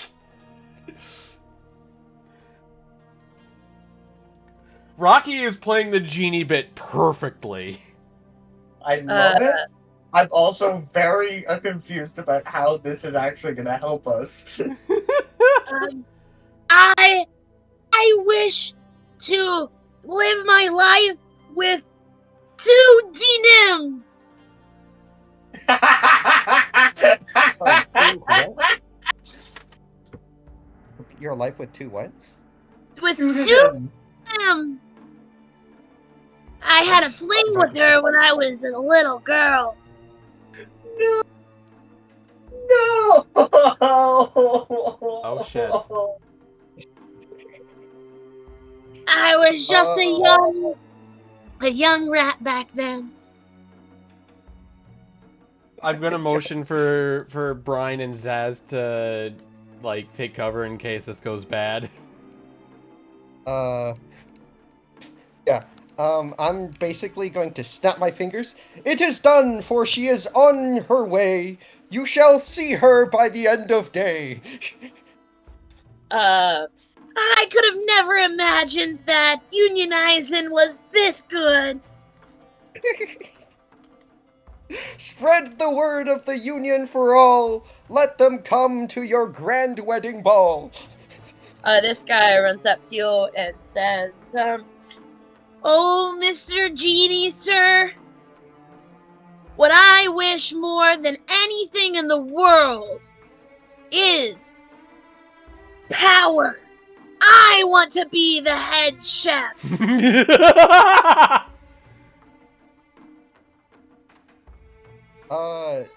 Edward is going to come up to this guy, right? And he says, "Now that your wish has been granted in threes, now you must obey all of me." And then he's going to start to grimace with like a dark grin, and he's going to say, "Your souls have been forfeited, relinquished to me. You are now under my command, lest anything you do goes against my will, wishes, or companions. I shall rend your soul from body asunder. You shall face the wrath of my thunder." He's gonna cast Minor Illusion and make thunder, booming sounds in the rooms in the back. Is he just rumbling sounds. Is he right? conscripting more From bodies? here on out, you shall be shackled to my will. Anybody who disobeys shall be immediately killed. And then I'm gonna say, your head chef wish has been granted. He's gonna dimension door this guy, and he's gonna teleport all the way into the previous room. Into the previous room? And literally to them, And they then just see a chef, and Edward just literally disappear. Wait, no, he's not gonna dimension door. He's gonna cast invisibility, and to them, they just see the head chef rat disappear. And then you go give the chef hat to the new guy. Yeah, and then except for the hat, I just hand him the hat. You now go forth, head chef. You shall be an envoy of my will. And these are, and then I'm going to swing the door open with a mage hand. These are my enforcers. Lest you disobey them, you shall see your soul torn from your body, forever to roam the fugue plane in futility. And yeah. And he's going to immediately go, and basically you can see him sort of grab the head chef and drag him all the way into this side. Right? As this giant puff of smoke and fire, a little bit too much smoke if you ask me, but a giant puff of smoke and fire, walks into the other room and lets the other three, Brian, Moonzik, and Saz enter the room. Now go forth, my envoys of my will. Tell them what it is that they need to do. And you can see Edward sort of just go out with the head chef in hand. Give this man hero points. Yes, please take a hero point for that. Please take a hero point for that. That was really great. Roll that fucking. Or no, it's just one, right? We're not rolling the Wizarding die problems now. require wizarding. I need to remember to be doing that. Yes, please take a hero point. By the way, you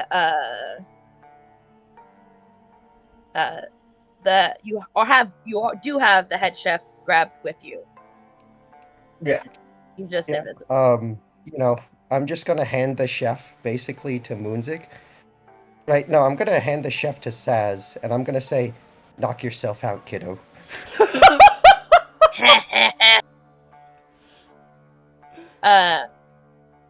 And you all close this room. Yeah. Yeah, like let What Brian is go in or Moonzik go in so they can tell them what to Yeah, do. But let's- basically, these guys are now convinced that their souls will be ripped out of their body if they do anything other. Or at least that's what I'm hoping. Yeah. Hello, boys. Congratulations on the promotion. Don't worry. Thank you, thank you. I'm sure the genie will reward your hard work. Well, what can I do for you? For now. How close are you to being finished dinner? Probably about an hour. You say it's definitely been longer than an hour since you last checked, but this slowed them down quite a bit. And who eats the dinner? That's the boss. Well, you're under new management now, right? We can't have any conflicting management. What are the strong... As you all are in this room, chatting to these were-rats, a spectral hand appears before you all and waves at you. I wave back. Moonzik also waves back. I don't I don't want to take away from the amazing thing that Rocky just did, so I'm gonna give Rocky an extra hero point because you all get hero points for waving back. Yay! Rocky deserves more than just the same amount as waving. So yes. I was always under the impression that as many could be given out at once as desired. But Rocky go ahead just basically conscripted three more to our cause and got rid of the fourth one. What are the strongest poisons you have here? I don't know. I'd say Jerry's gas is pretty bad.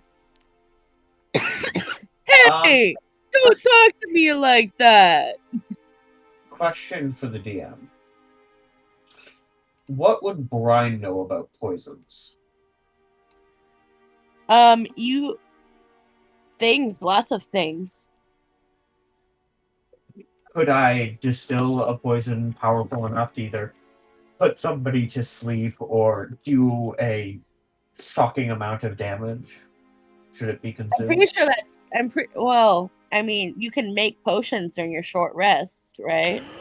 I can. Oh, I can't make God. poison itself, but I'm looking to see whether there's something we could do to poison the meal that can be fed to the boss. So, I have in my inventory the Indigo Dreams poison. Oh.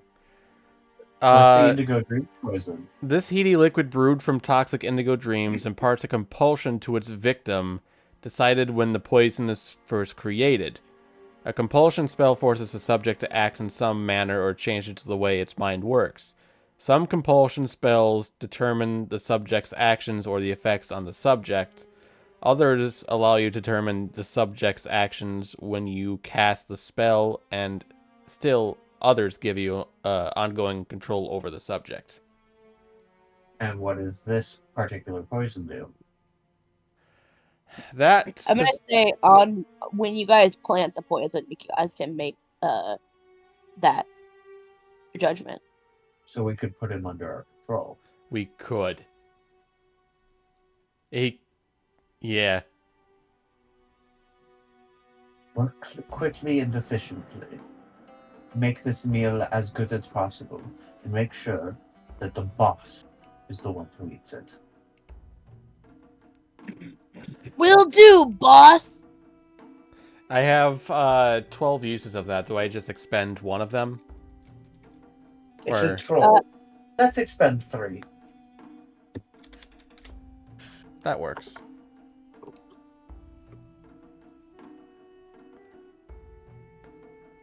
And they set to work.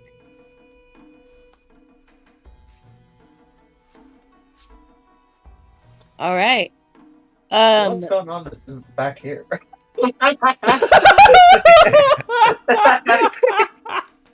You can see Edward is just like trying to like scrub off the bloodstains with prestidigitation, and you can see him like there's like a leg dangling out from behind these barrels that he just kind of like kicks to the side and like covers up.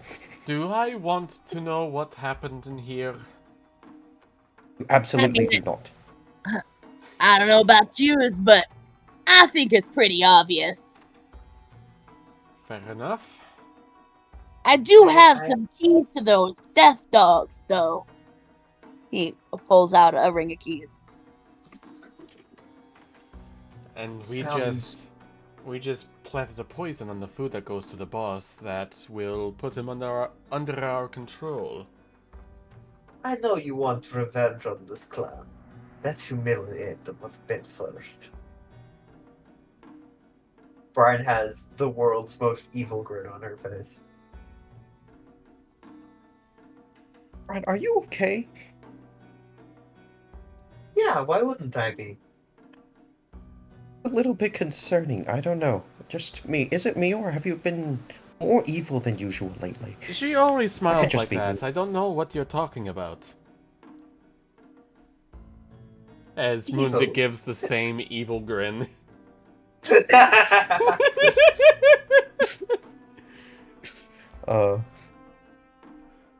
Let's go. Okay, Also, well, is let's Edward- just get the poison delivered to the Oh, boss. no, never mind. Edward should stay in his genie clothes.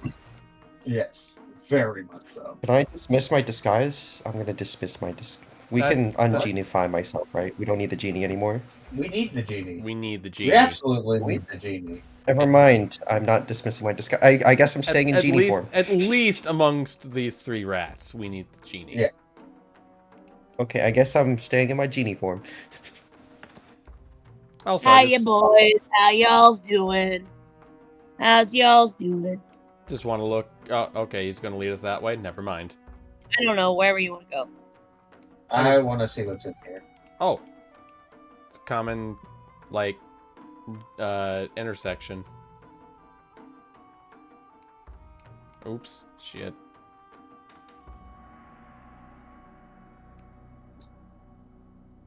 Door's locked here.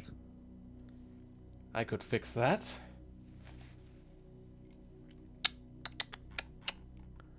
I mean, you guys could, but that is the smithies. We need in there. Isn't that All where? right, Isn't that where the girl is? it is. If you're sure.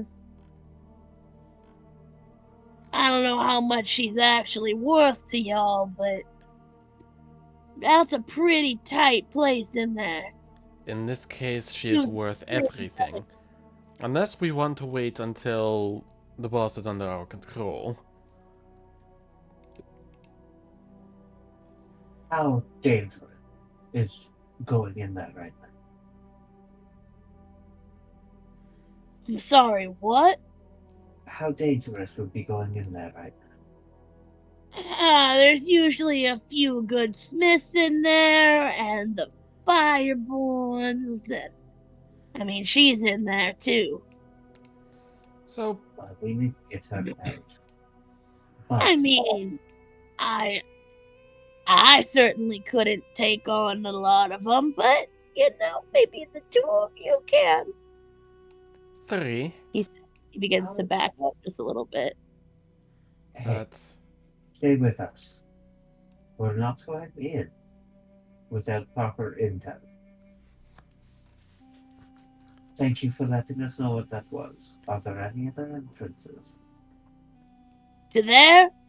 No. Not unless you can swim through lava. That's Interesting. not all. I could always Where's unlock the the lava? door, take a peek inside, and relock the door if we need to. No, that's actually a thought. Where's the lava? The lava's on the back side.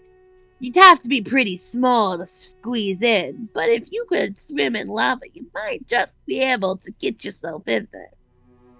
And But, of course, to get to the same pool, you've got to go through the throne room. right. Who do the Smithies listen to? Do they listen to the boss like everyone else? You're super quiet. Can you say that again? Who do the Smithies listen to? Do they listen to the boss like everyone else? Yeah, especially those fireborns. Well then, I think we have to wait the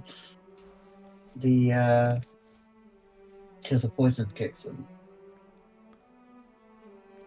In the meantime, we could always roam around and see what other intel we can gather. Or take a short rest. That as well. I could also help them with... Help them out with their preparation. Yes, I want to make sure that the food is as enticing as possible. So that the boss takes in everything. Edward is going to take a key look at the ingredients and everything on the table, just in case if somebody eats that food, he can locate that object, quote unquote, in somebody's stomach. In case it That's comes not to how that. locate object works. That's not how that Could works. you That's also not how that works. send that poison to chat, please? Yes. It does have a couple other things that I have not said just because it's a Let's bunch of play a numbers and game. stuff, Is but this the let name of me... a scented candle Where is or it? a D&D poison? Indigo Dreams Poison.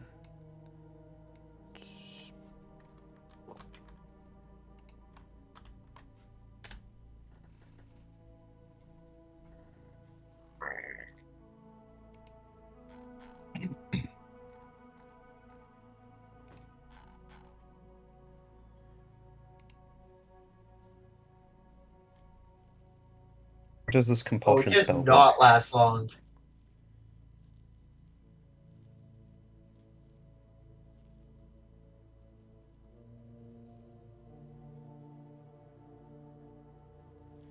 I mean, we Yeah, did it put in 3 things, which it will last us 18 minutes. I would almost want to put more, We as much as we can, just to force as many saves. we can. I still have 9 charges. Yeah, might as well. Stuff it full. Stuff it full, all of it. Force 12 saves.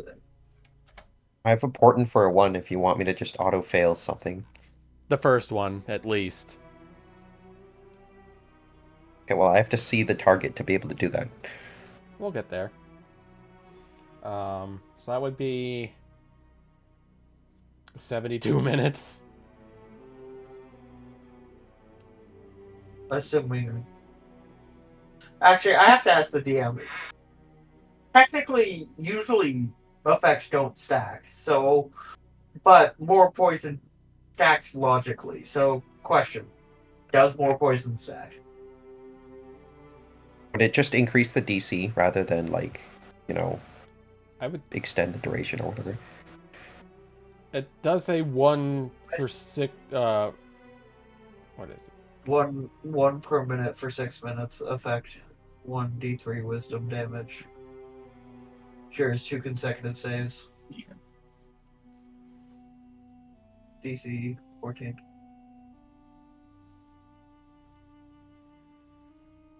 So my question to the DM is basically, hey, does this follow the general D&D rule of effects on stacking, in which case we only use one charge? Or does this follow the logical rule of poison stacking? I mean, like, when I put this in there, the intention was once, right? Yeah.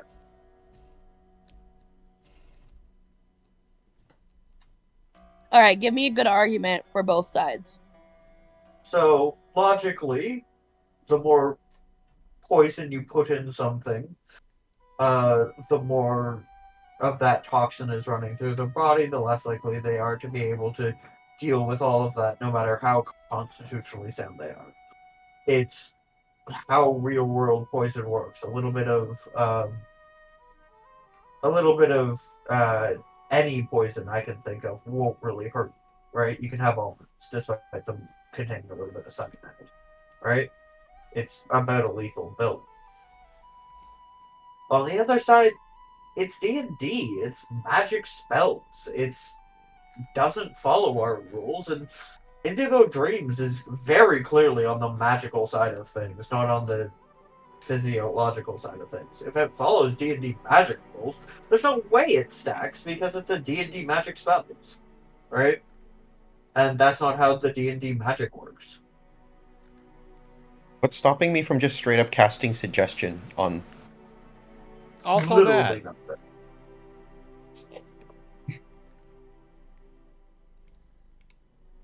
Hmm. Like the question is genuinely, to me at least, which version of events do you like? Do you like the version of events where we use up all the charges of Indigo Dreams now, and that gives us some benefit? Like, this is almost guaranteed to succeed, and then we have a really cool plan that works, but we can never do it again?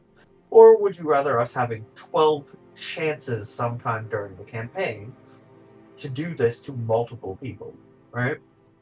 Yeah, I see what you're saying. I say you want to sink all of this into this. I like that. I think that's fair. Um, I will say, yeah, yeah. I mean, that seems fair. The length of time. Um, I will say, do you want to increase the DC? I think increasing the DC and increasing the time both make sense. Okay, we'll say we can split the difference. We can say, uh, we increase DC the DC to 19 and the duration to 30 uh minutes. to 30. 30 minutes Yeah, is oh, 30 fair. minutes. That sounds more than fair. Yeah. Yeah. All right. Plus, it's a big creature. We get to fill it up with things, and 19's still a doable save for a troll. Yeah, it is. Yeah. Are trolls immune to poison? Ah. She can't tell you that. Yeah. Um, Brian's gonna have a thought. Just in What is the case we have thought? to fight the troll, don't use any fire on it. The mural. The male figure burned but did not die. Or maybe do use fire on it? Now I'm confused.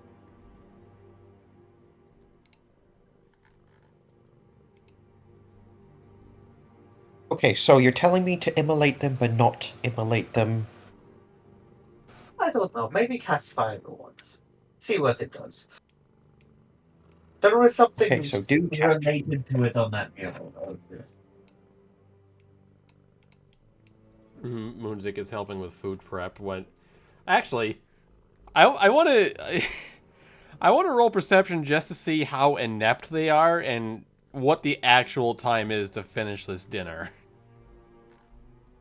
What is this? The Three Well, Musketeers or the Three Stooges? We gotta know. is down their head chef, who really was the best cook amongst them. I'm gonna go ahead and roll me an insight check, and I will also roll. 14.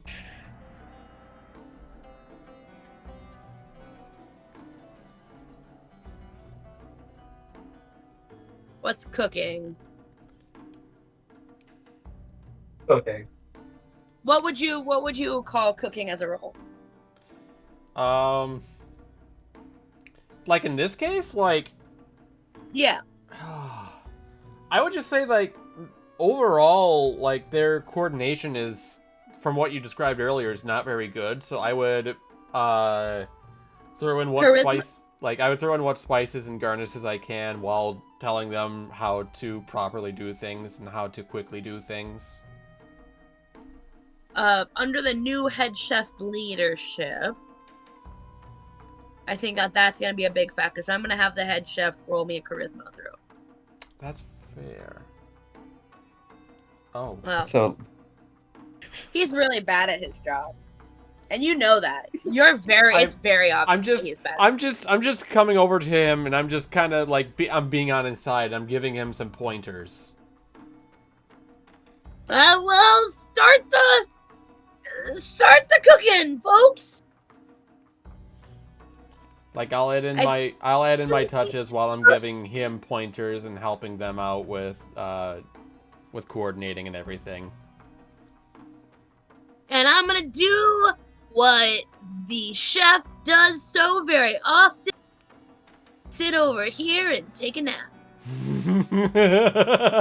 I'm going to like loom at him menacingly, right?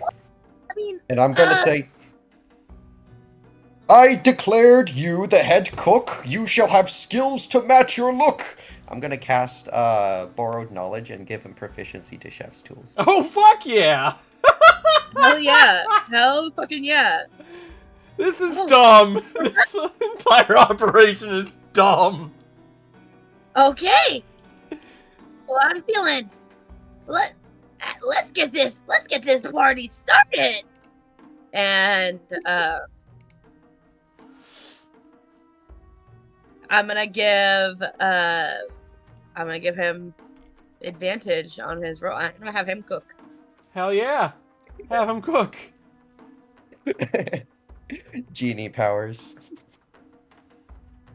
We're gonna go. I hope this better be worth all the spell slots I spent. You know what? He should be good at this. I don't know for certain, but Oh man,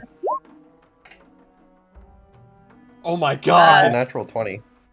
That's a natural 20 on the advantage. Wait, wait, does he have advantage? Didn't you No, say he just had? has proficiency. Oh. Okay, so that would be a total of 18. So he's cooking like he hasn't cooked before. That's still pretty damn good. He's cooking pretty darn good. Feel it. I can feel the power. Pretty soon he'll be shooting Eldritch Blasts. Oh god, no. Not actually. And they begin their preparation. With that, I'd say, yeah, it's gonna take them about an hour. So if that's going to take an hour, I'd like to do short rest shit. And generate a couple more portions. All right, take your short rest. Music is full up on health. He'll just continue to be at their disposal to try and speed up the cooking time, I guess. I am Adding.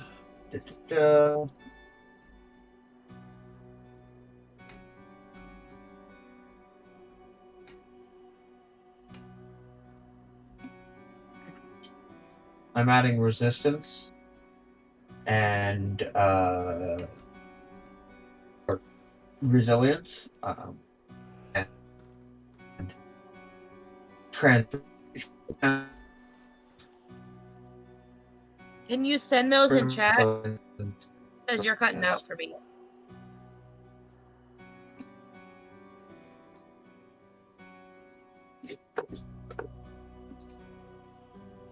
Okay.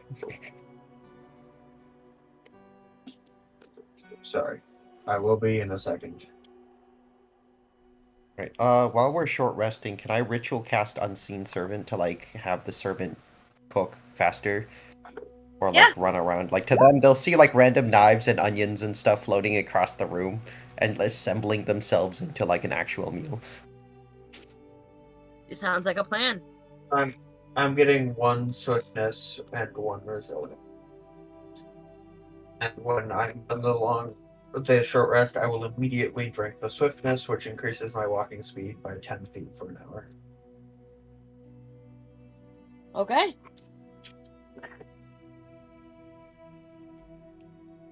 Let's say you're fast.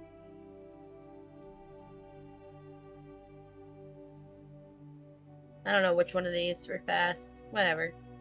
Anyway, yeah, I'd say the Unseen Servant helps quite a bit as you guys are kind of going about your short rest. Meal gets done faster than expected. And it looks pretty fucking good. You also, as you're around the room and look a little closer, you see a wedding cake. My God. The table.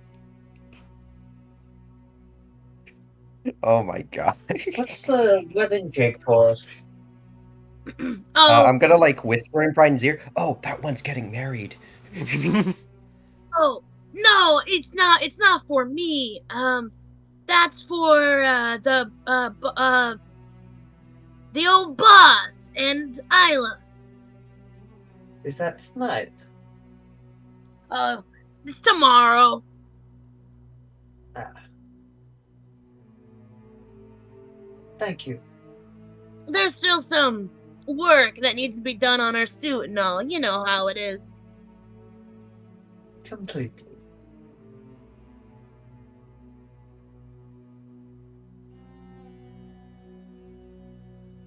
So you guys finish up the meal, and we're gonna take a brief break. Sounds good. All right. Thank you. Woo! I will be right back with food.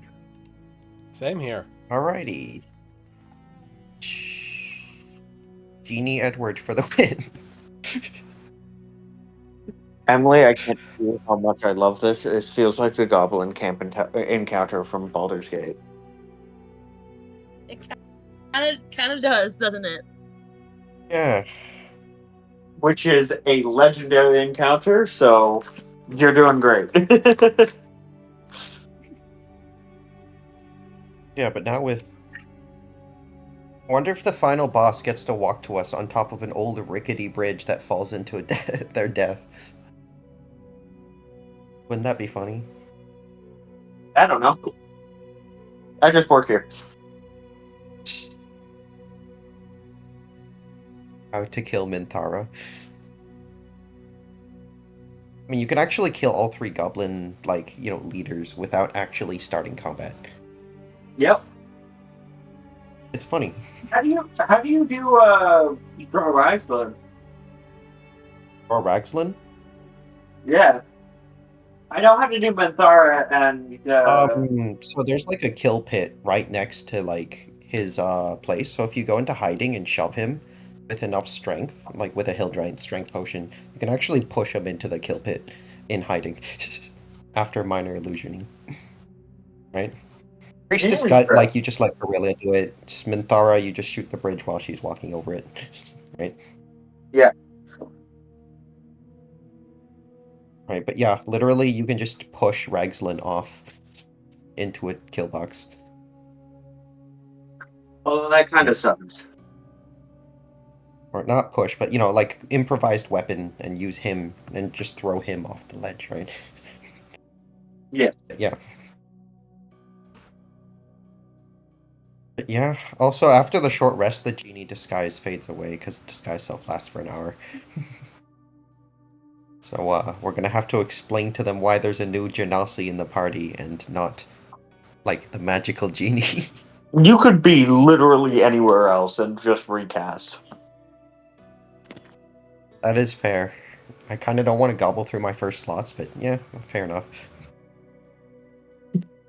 You're gobbling through your slots for for completely avoiding combat with 3 of these guys. And we're trying to figure out how to completely just straight up avoid all combat.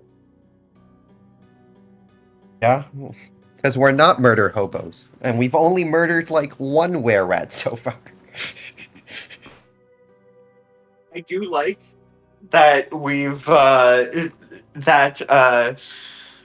that chef was a willing participant. Teleported into the Which back one? room. Yeah, literally just I cast invisibility on him, and then I hand the hat over, and it's like, okay, well, he's not our problem anymore.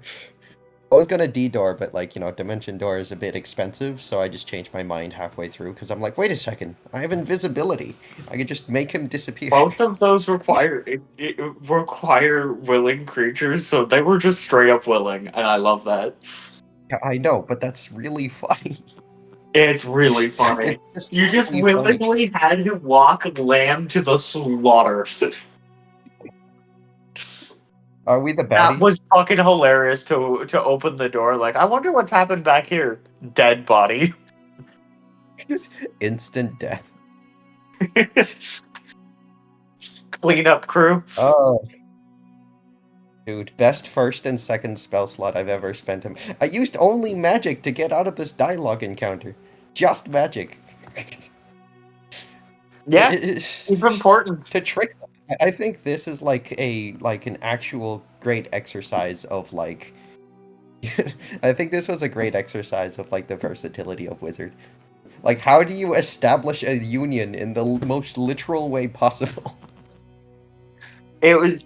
Right? I'm having so much fun with this episode.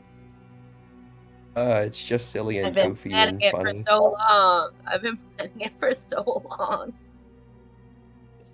I love that there's so many ways of interacting with it. You've clearly done an amazing job at giving us like so many different Bro, ways of playing with it. bro Thank literally you wrote so down much. every single dialogue interaction down to the frilly chef hat. Oh, and I love how Emily has to drag the hat everywhere the were-rat goes. The head chef Yeah, I were-rat. thought it's so funny. Yeah, and it's like, okay. Hey, we didn't go Uh, in guns blazing. Yep. Oh, We used our heads for once. Are you proud of us, Emily? I'm very proud. we didn't just murder everyone in the room. This could have been solved with a single fireball, but we didn't because we're not murder hobos. No, that wouldn't have solved anything. Also, if we can get out of this without using those charges, oh yeah. Yeah, that would be pretty funny. Like, Although, it would be kind of fun to get her out and then go, kaboom. Yes, Rico, kaboom. yes, Rico, kaboom. The wizard casts fireball. Roll dex save, please.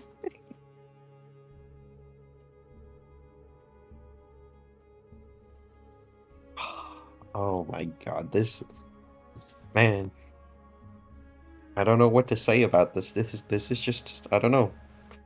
Wizards are funny sometimes. See, this is why I really want to play Illusionist. If I ever play a wizard again, like, I know Illusionist school kind of sucks. I want to play an Illusionist wizard just to be able to get away with doing stuff like this. You Right? know the thing? I agree with you, except I don't want to play an illusionist wizard.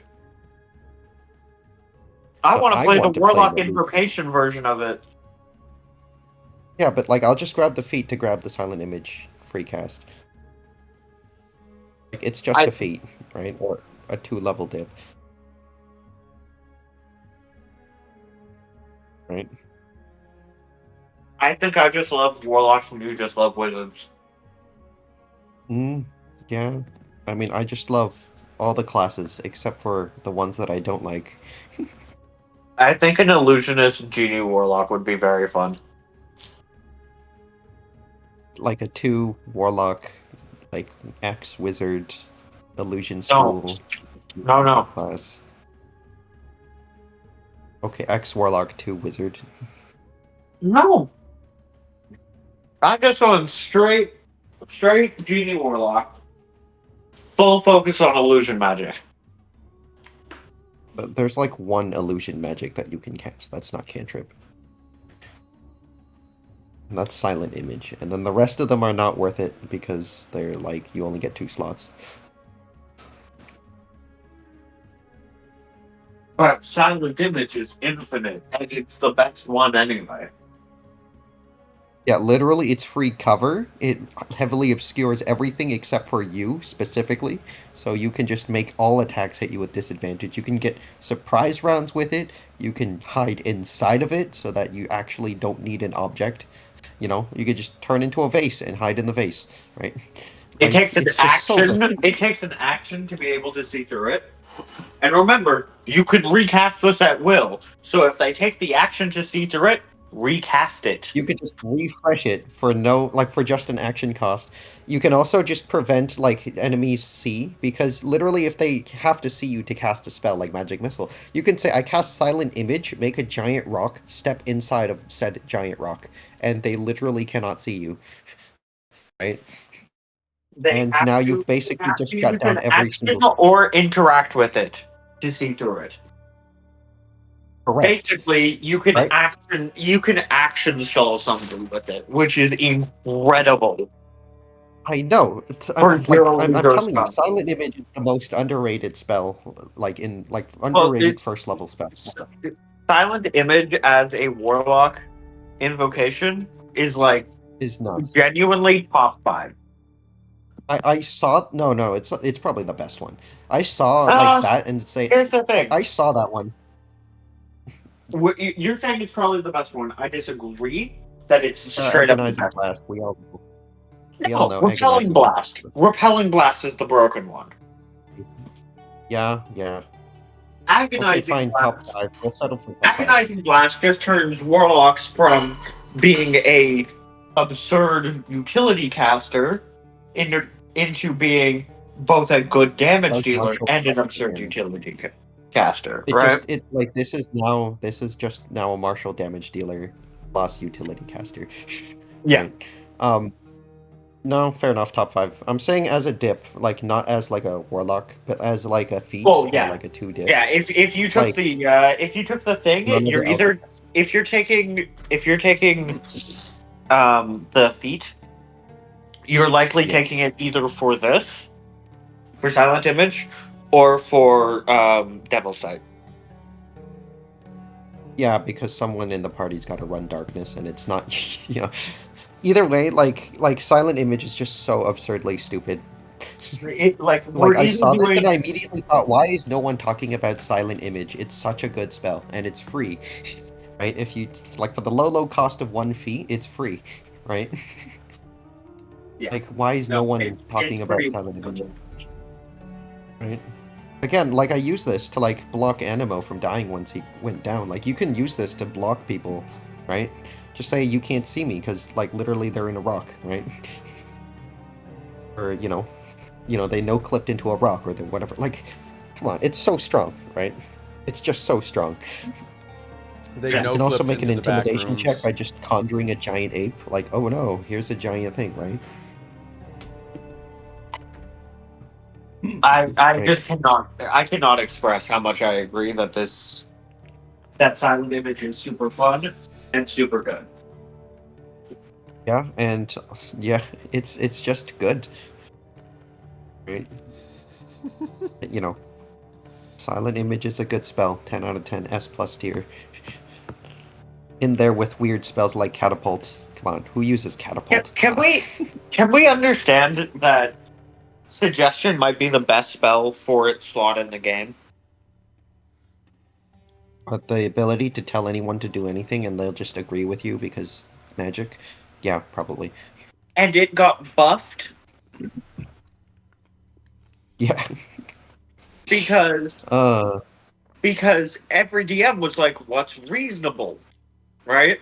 And there were so many different definitions that caused confusion. So what did they do?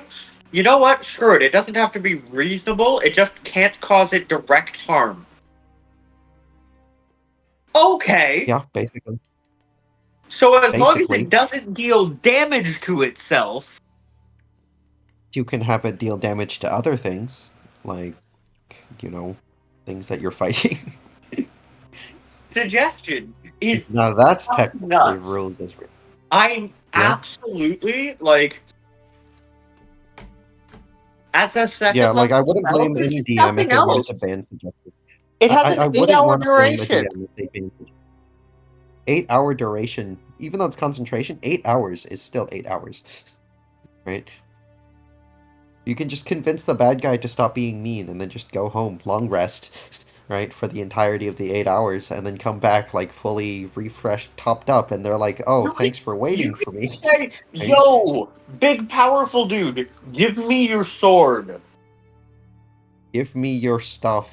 It will Right. take him 8 hours for you to do whatever the fuck you want before he's like, Yeah, I wait, would not blame a DM if they wanted to ban suggestion at the table, just because of how like, stupid it is.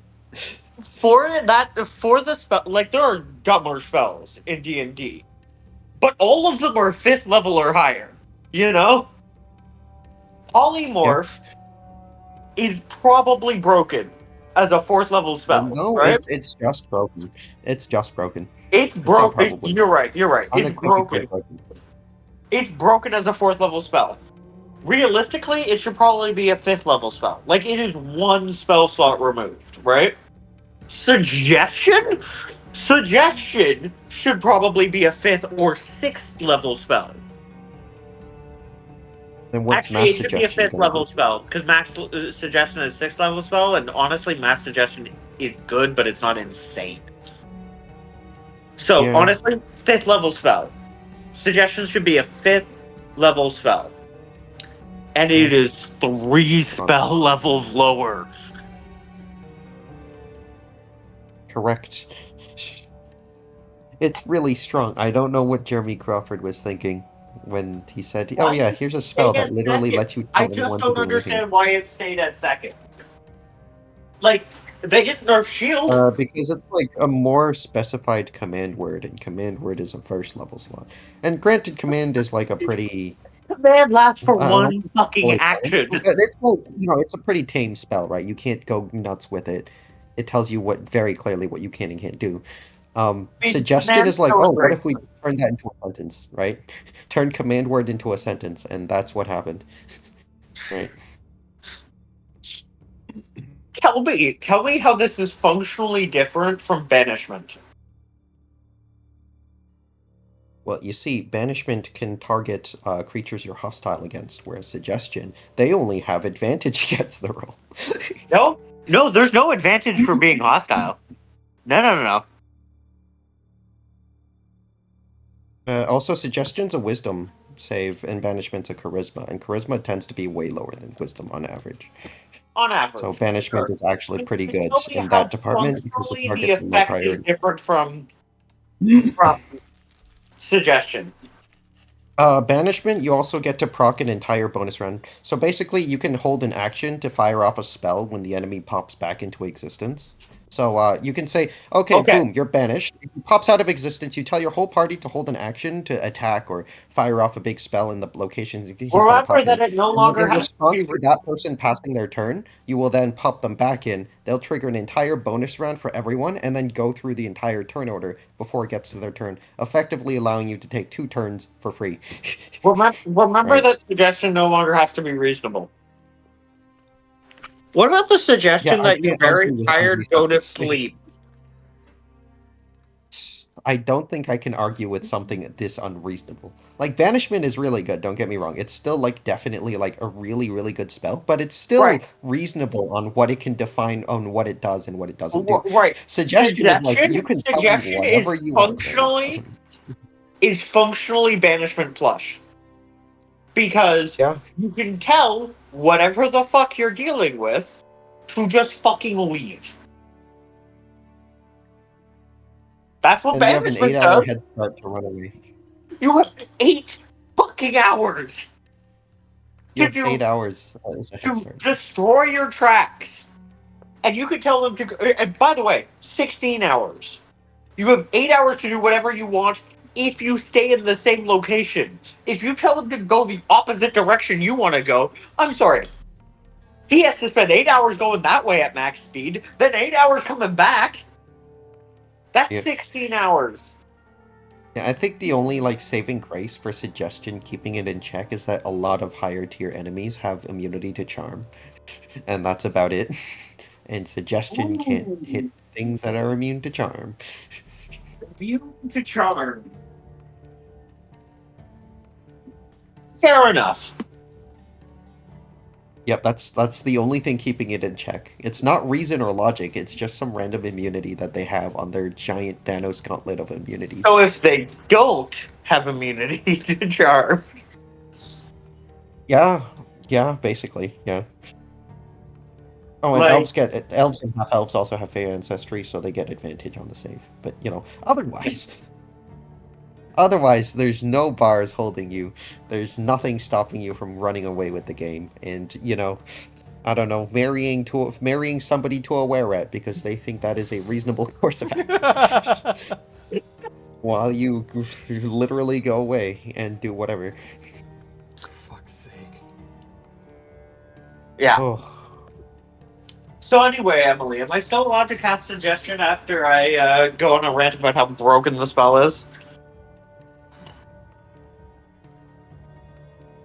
Oh, good, she's not here. I get away with it. God damn it. You didn't say no. But yeah, suggestion definitely overpowered. Like, super broken. Just like Polymorph, just like Silent Image, just like Phantasmal Force. Phantasmal Force You know is like what's all the wild to good me? parts of Silent Image. Shield is definitely fucking broken, right? I wouldn't say You're it's right. broken. I'd say it's really, really powerful. I'd say Like, it's really powerful. I don't think it's broken. it makes the tankiest characters casters. Because that is why true. have a niche? Correct. Because why have a marshal when you could just play a Gish and play Blade Singer wizard and do everything that a fighter can do, but also at the same time do everything that a wizard can do at the same time, while having shield and having like a million AC and having concentration advantage while having Hey. everything else that comes with being a wizard, right? Hey, there's counter spell at third level. Why isn't there counter martial? There is in shield in its first level spell. Tell me Yeah, where the lie is. it also counters magic missiles. And marshals can't really cast magic missile unless they're Arcane Trickster or Eldritch Knight. But otherwise, no magic missiles. Well, I mean, the big point about magic missile is that that's the guns of D&D. Wand of Except for the magic guns. missile is uncommon. It's fairly easy to find as it comes The right for to magic bear. items. And it's essentially a firearm. The right to bear magic missiles. All right. What is Fantasy Texas? It's anywhere where the wand of magic missiles is allowed. Fantasy Texas. Oh, you mean Right, just give me Texas? a second, I'll be back. Texas. I do not have my food yet. I'm sorry. Okay, no worries. No, take your time. It's okay. Then I'm gonna go and take out the trash. I do have a question for you, Emily. I should do that as well. What's up? Given that I just went on a 5-minute rant about how absurdly broken suggestion is for its level, am I still allowed to cast suggestion? I mean, we talked about it before. It can only do the things as powerful as a second level spell. Right? As strong, I mean- very strong strong second level spell, right? But at the end of the day, there are things that it can limit it. And I think that it's okay. But yeah, you can cast it. But if it's too far, you're like, okay, I don't actually know if this is, you know, Too far. yeah. I just even the most basic commands to me are actually too strong. Like the issue for me is as a second level spell, right? It should not be able to just instantly say you, whatever creature you are, regardless of health points, leave. But like that's one of the most reasonable suggestions you could give. If the fight is even Yeah. remotely dangerous to the creature, which it should be, you should be somewhat evenly matched, right? Even if you guys are outmatched, like it's still gonna hurt. You guys still might take it down, right? Self-preservation is an instinct. Just run away as fast as you can, as far as you can, is a very reasonable basically. suggestion, and it's essentially banishment. That's a fourth level spell.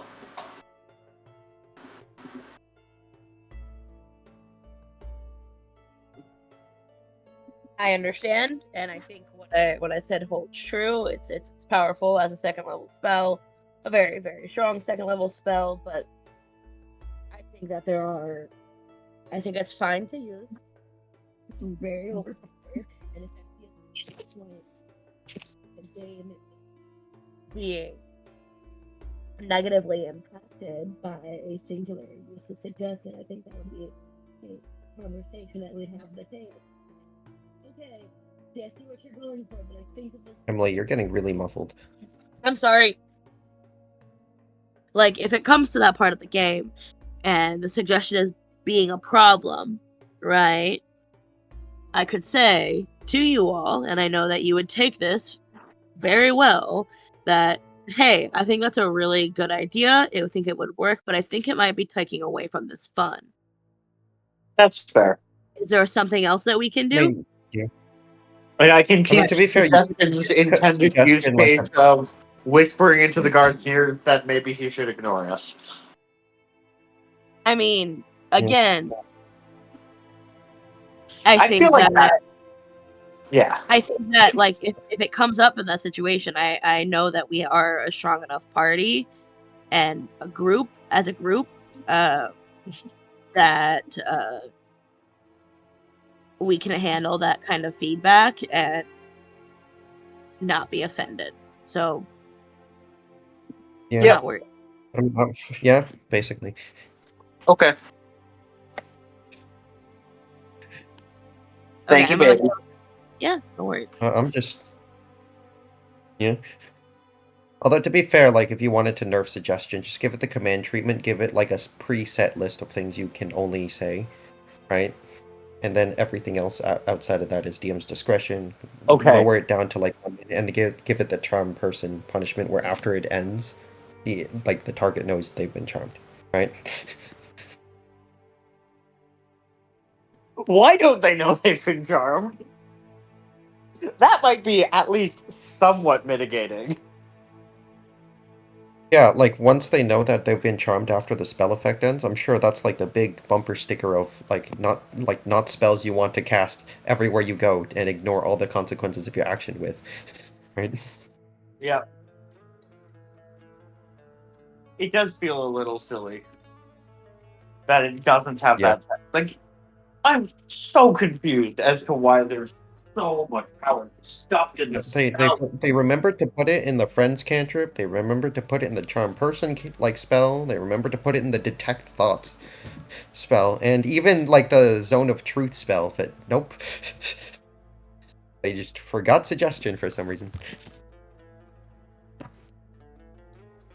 The thing is, they forgot it twice.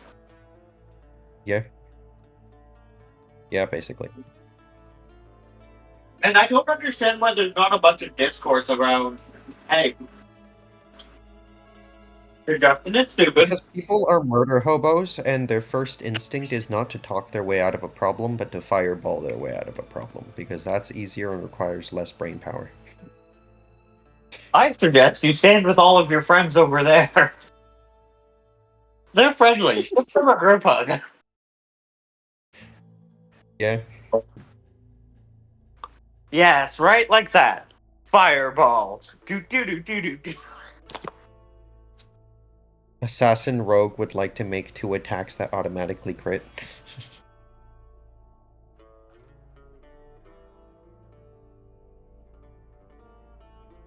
You know something that's insane about command, right? Command triggers opportunity attacks. Yeah, I know. I brought that up, right? Good way to get Cameron extra sneak attack. Yeah, it's a reaction sneak attack. Again, we had this discussion about why command is a good spell. Yep. Yeah, and I think command is like even better when you upcast it, because the ability to like force everybody to run away for a turn, then have them spend that turn dashing back to recuperate for, lost ground, right? Also, they removed a piece of text. This is clearly not intended, but they removed a piece of text from the new command. So while you can only choose the list of chosen things, they removed the unless it's obviously harmful to it. So now, when you run away, I guess the logic was they wanted it to trigger opportunity attacks when they run away, which was always intended, right? But now, because they removed that so that people didn't get confused about opportunity attacks, they ran directly into the fastest available route is usually down whatever cliff they can jump off of. So rules is written, if you cast command flee on something and there's a nearby cliff, they have to run as far away from you as possible in that time period by the fastest means available. The fastest means available is plummeting to their deaths.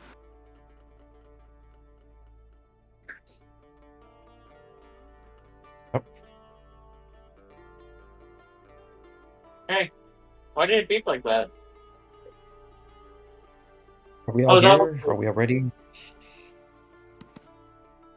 But yeah, command word is just really strong, and it only gets better when you upcast it, because upcast ability is actually very feasible on command. Dad got me smoking weed. I'm trying to heat it up in a way where it'll be fun. And you sure the popstick is No, okay. I'm not. But I decided to risk it for better stuff because I didn't think they want me to microwave it, and I couldn't think of another way of heating it up that made any sense. I mean, if the plastic's okay being steamed, it's okay being boiled.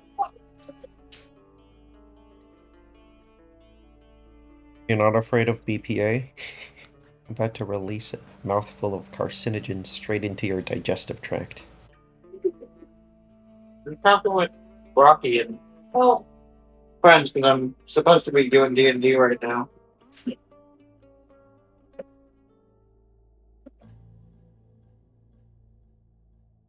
I'm gonna try. I hope this is good enough. If it's not, I have to put it back in. But if I open it, then it looks like a plastic art. Wonder if Cameron's back.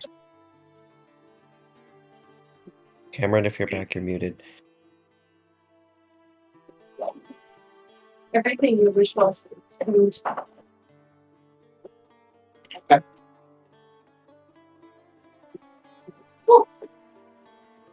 Oh, this really does keep things cold. oh, that's why it has better. That makes sense. Oh, Well, this seems to have worked.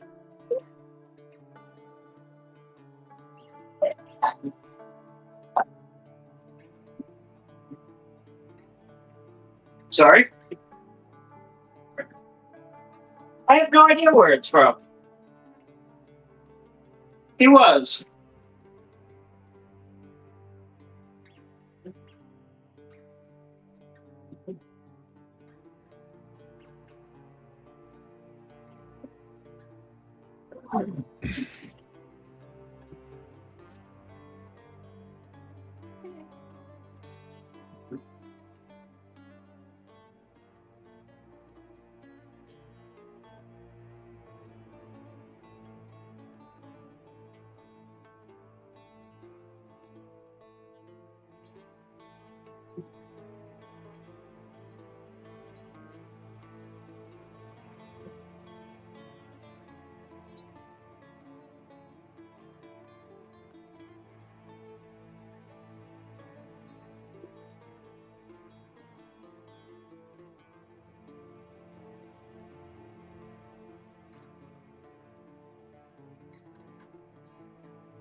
Hey, Rocky, did you know the Vengeance Saga just came out? A what? The Vengeance Saga. Vengeance Saga? Yeah. What's the Vengeance Saga? The next episode of the next album for Epic the Musical. Oh, this is Act 3. Well, not Act 3. There's only 2 acts. Okay, fair. This is when he makes it to Ithaca and, like, tries to convince his wife that he's here, but not breaking disguise, but also doing something about the I suitors. don't know. Listen to it. Okay.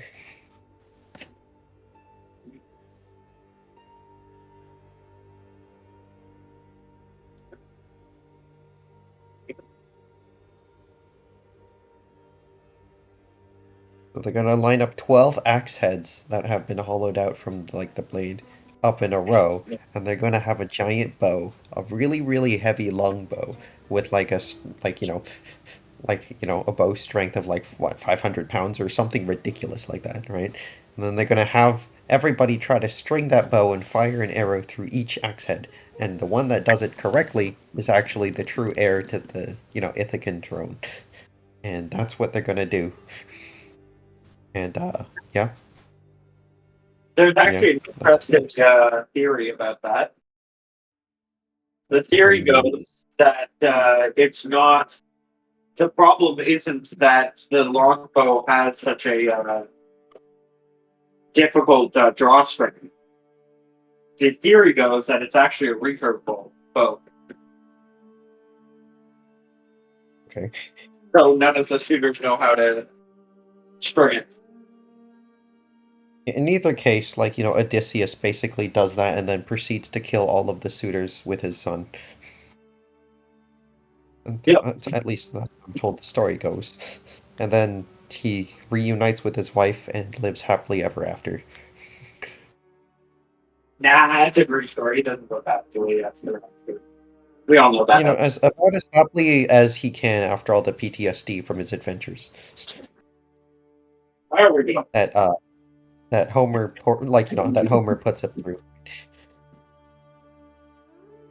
Oh, that's the sign. Or what? I'm back. Oh, well, Cameron's back. Did you know they turned God into a robot?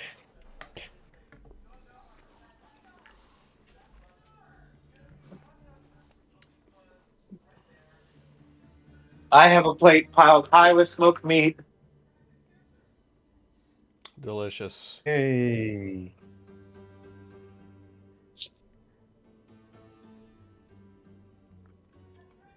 Whoever doesn't like smoked meat is lying to themselves. What about like vegetarians and vegans? Also So lying to also themselves. lying to themselves. What about like I don't know. People with allergies, they're depressed. Oh, that one. Sure, we'll go with that. What about the cows and the other animals that smoked meat comes for? They can't lie because they're animals. What are you talking about? I see cows lying down all the time. He's got you there, Cameron. Checkmate, atheists.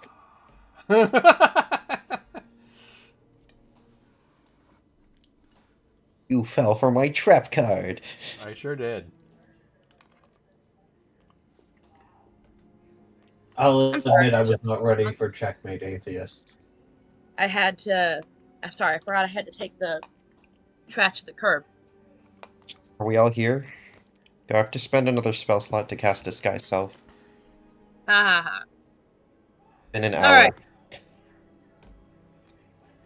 Well, we were all here like half an hour ago, and people weren't ready. And then 45 minutes ago, it is what it is, you know? Not 45, 15 No, I minutes mean ago. like in game, a short rest is an hour. If we've short rested, the duration of Disguise Self Oh, should have expired. yes. I mean, do I have to stay in my genie form to keep them compelled?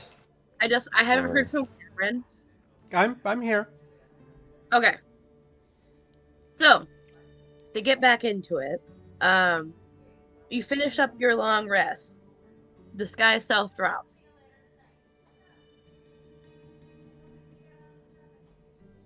yeah, I'm just gonna slip out in the back and then reapply it while they're not like, doing anything and they're just busy cooking. So you're re-up, and the meal has now finished. Um, Cameron, you've Yeah. been helping cook this meal. Why don't you take advantage on a performance check? See how this turns out.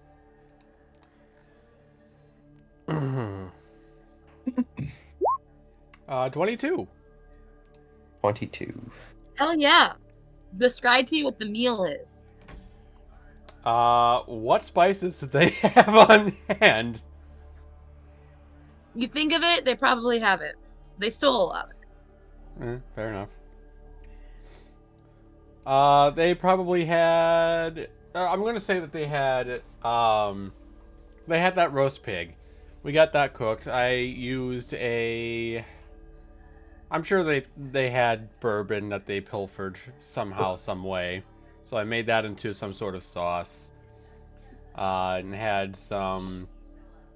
And I put some seasonings over it that I'm sure the were-rats gave me a wild look, as in like, I didn't know you could season it with that. And then of course I took an apple from the pantry and I put it in the pig's mouth, as you do. As well as some like potatoes and other vegetables. Made it like just a super delicious meal that should feed, a decent amount of people, but it's just gonna feed a troll. So hope he's hungry. Okay. All right, I guess the meal's done. You should probably bring this to the boss. I mean, Ma.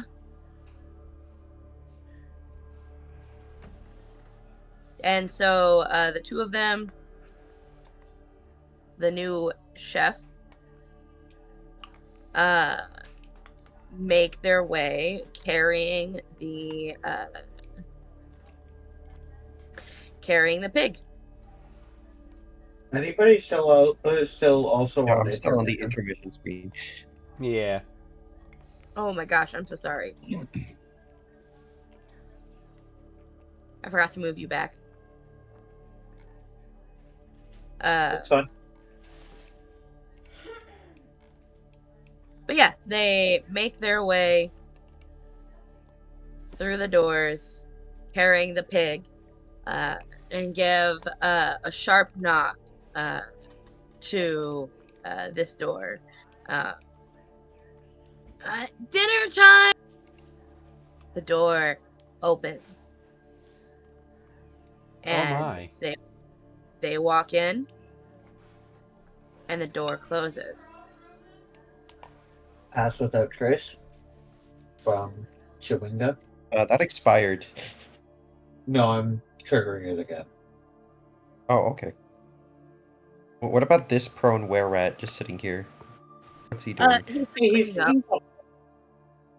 He's taking a He's nap? on Fair the enough. pantry, he's cleaning underneath the tables. Let's go see Fair what enough. happens. Camera? The- Or Guys, music? The poison's I don't going really to know if need I a want to go few with minutes to I- kick in.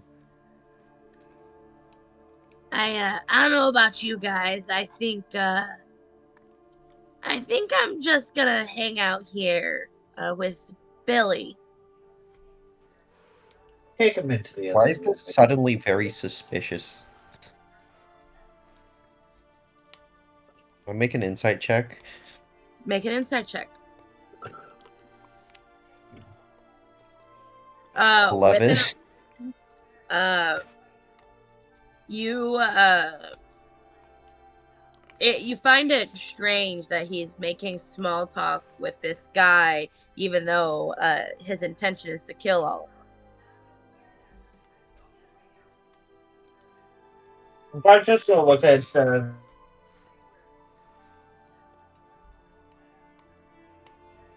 What?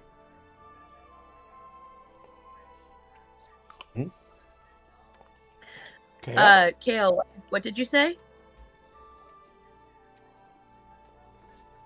Uh-oh. I think Kale might be cut out.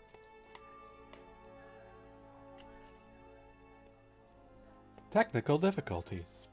Please hold. There he goes. Here he Oh. comes. Can you hear me? Yeah. Yeah. Yep. Weird. Discord, everybody. Thank you. Yeah. Brian's gonna say one thing to Zaz before we speak off after. Make sure the rooms that we use are extra clean. He gives you a salute. All right, guys. I'm gonna lean in back to Moonzik and Brian. I'm gonna say, don't you think he's kind of suspicious? You know, actively trying to, like, make small talk with the people he plans to blow up in the imminent future. I think he's just trying to avoid seeing the troll. That's what's my guess as well.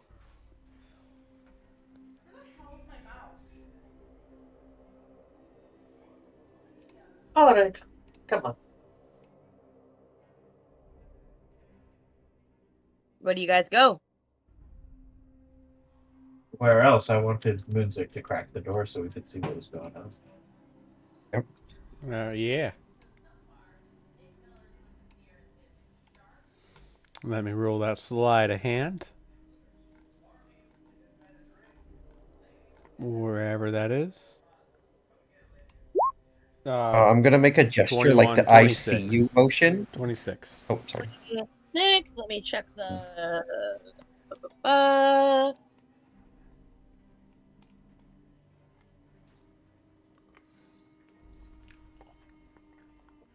Okay. Yeah. You are able to crack open that door. And do we have a stealth check for this? No, we haven't rolled yet. Sleight of hand to unlock it, right? Mm-hmm. Yeah. Yep. stealth check for all of us to stay quiet and With stay. pass without trace. We have So passed go that ahead right now. and roll.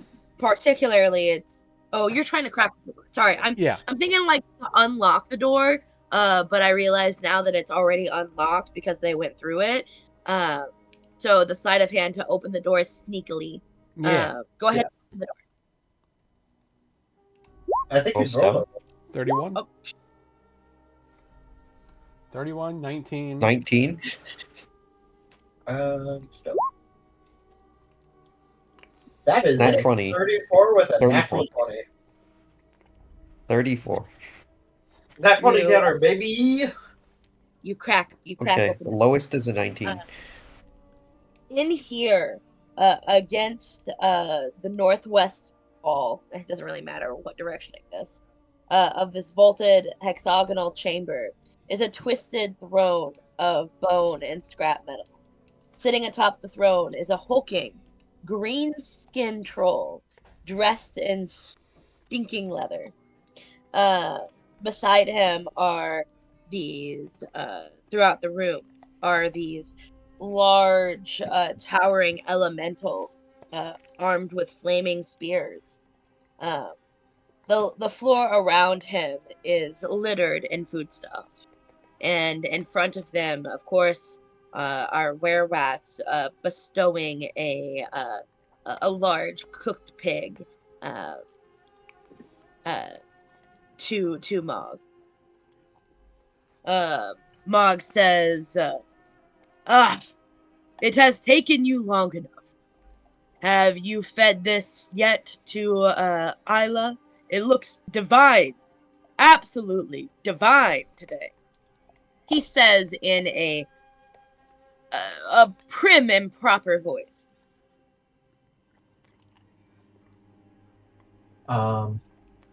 I am going to.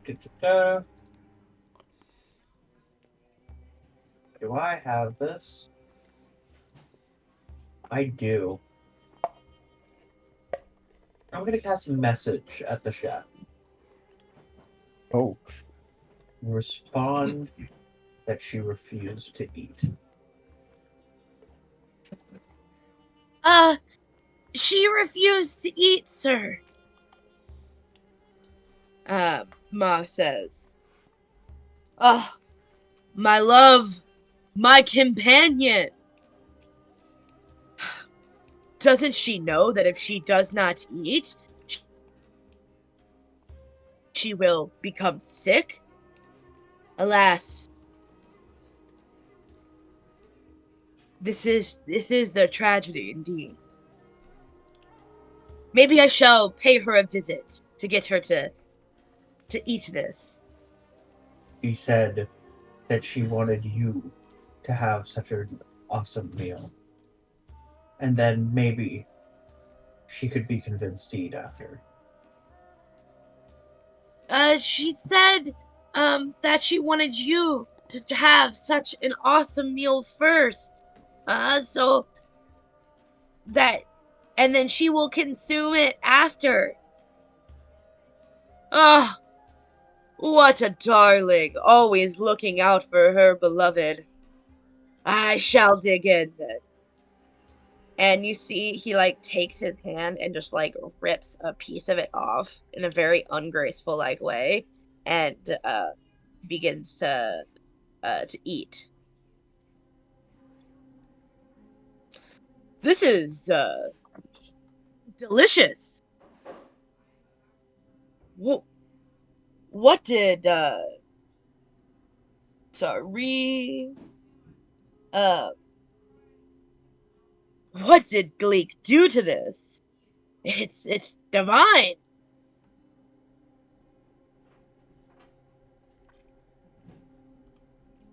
Ah! You hear the were-rat squeak. Ah! Whisper. She didn't do anything. We got tired of her terrible cooking, so we unionized. This is our work. Oh no. Um, she didn't cook it. We got We got tired of her terrible cooking and unionized. We made this. He squeaks out. Ah! Well, it looks like I'm not the only one in a union today.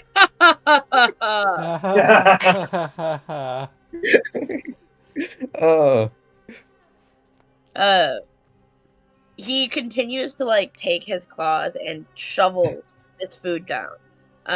Let me scroll back. He needs to make a con save of 19, right? Yeah. Yep. that's really high. Edward, if you'd like. You do have that portent. That is true. But if I make him roll, I can then silvery barbs if he does succeed, and then force the portent on the silvery barbs. Because it says roll an additional time, not with advantage. That's up to you. Oh, interesting. Up to you. Yep, that's a obscure interaction. A That 15 is not a 19. that fails. So he is now under your control within the next few 10 minutes or so as he continues to shovel food in his mouth. So, you have half an hour. Oh, I wish to see my beloved. Do I just take? Can I just take direct control of him? Let me read it.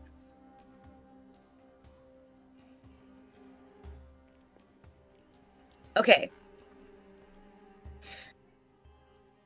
Ongoing control over the subject. Like, is it Like like the method dominate of monster control. levels of control? Like the method of control is questionable. They don't specify very well. I'm gonna say, Either way, I can message him. yeah. What, the voice in his head? I can't remember exactly what we had said. What Moonzik Cameron had said when he charmed it. I can't remember it exactly. What was that? Under our control. The text is still up above, right? No, but you specified.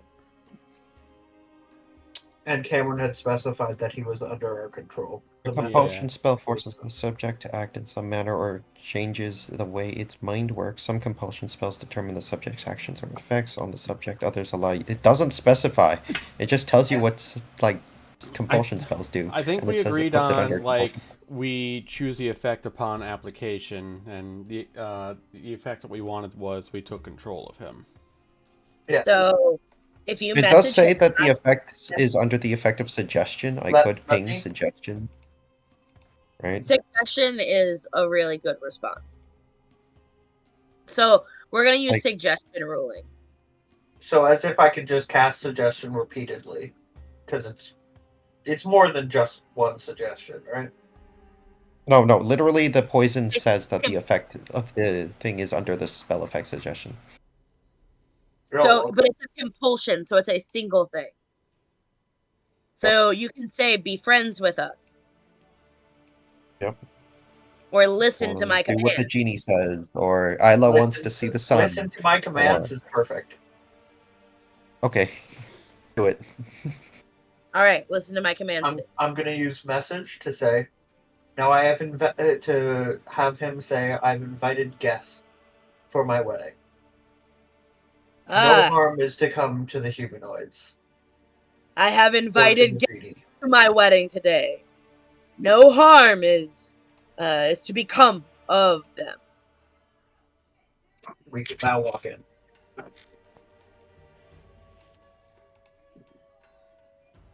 I wish to go see my love. I wish I will to bring go. her before all of you. I wish to go see my love. Bring her before all of you. And he begins to walk his way, slinking through the hallways. Brian, while he's out, do you see the spots? Yeah. 30-minute charges. I thought they only went up to 10 minutes. They go Only from 10 seconds to an hour. Black power charges. Within any window seconds of... to 10. Oh, to 10 minutes. Okay. Yeah. 10-minute charge.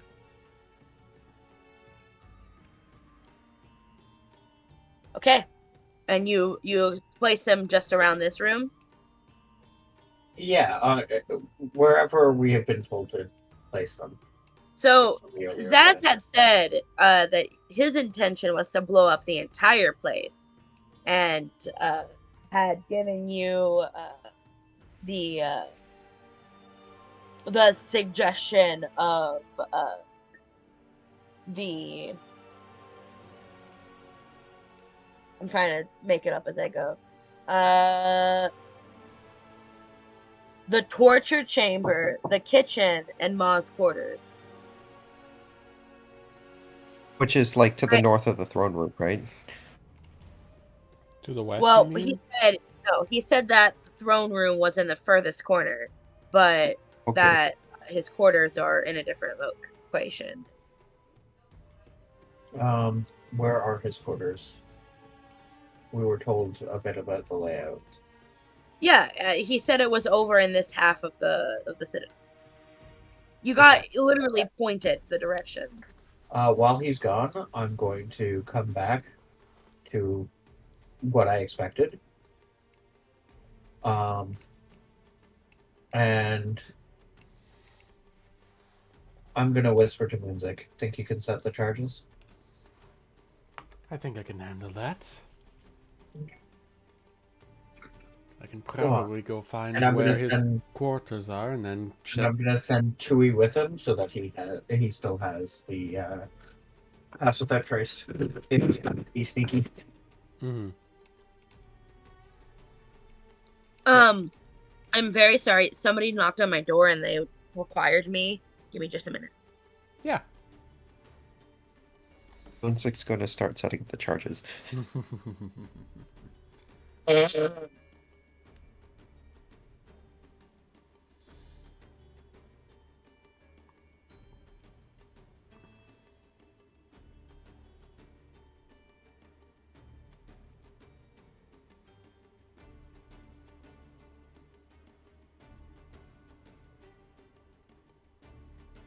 Don't you still think Saz is a little bit very suspicious? Maybe, but He just has a big revenge streak. yeah, maybe he Yeah, just doesn't like- want any strings tied back to him. There's like a non-zero chance he'll also blow the whole place up with us in it. We are not having him set the charges. We are setting the charges. We know we have a 10-minute clock as soon as he sets the first one.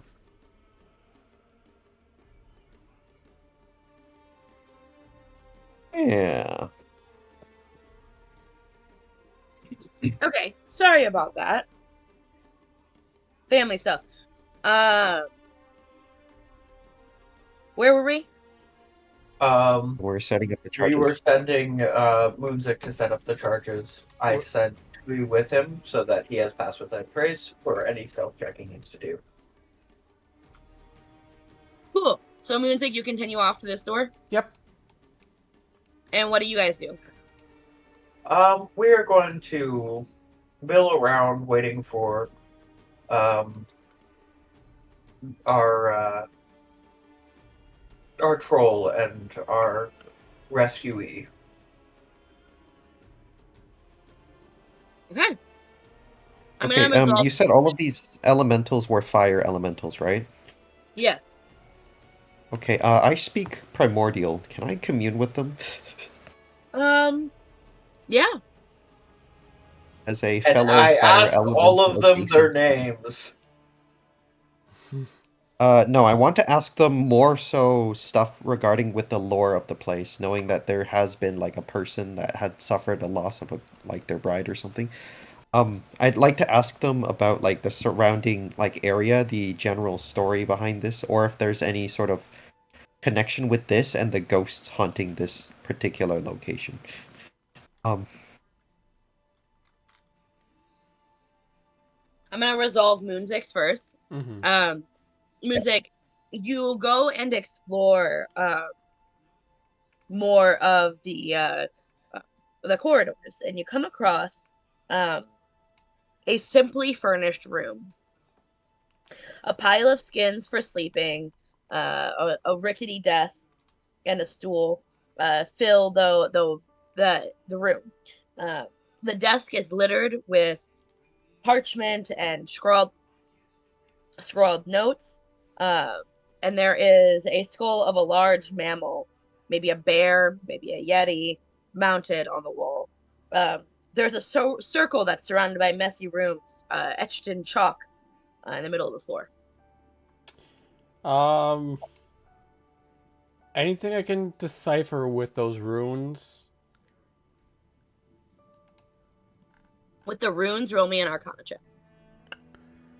One of my weaker ones.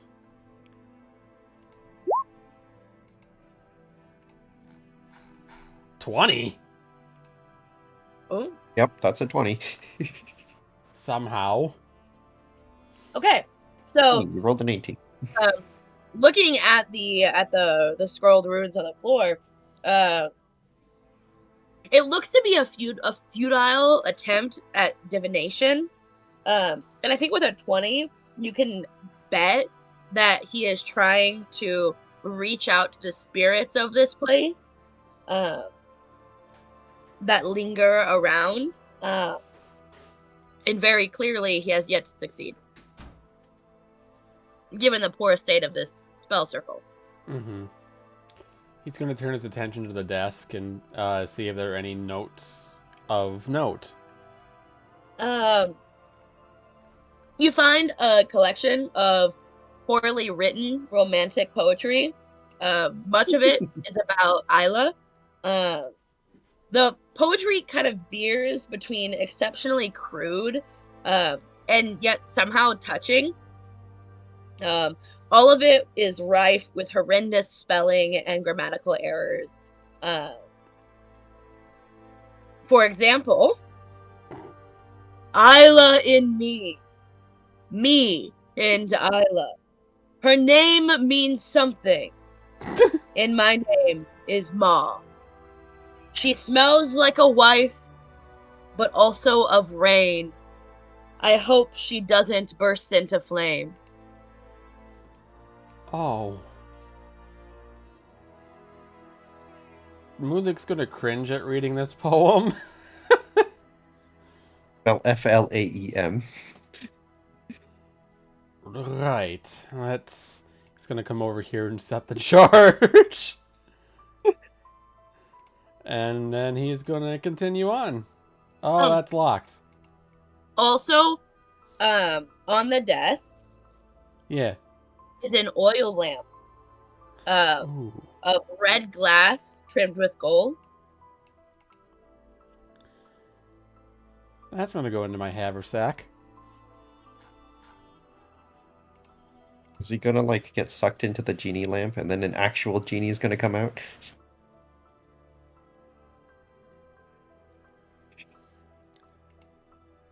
You put it in your bag.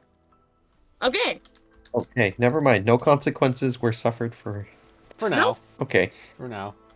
for now.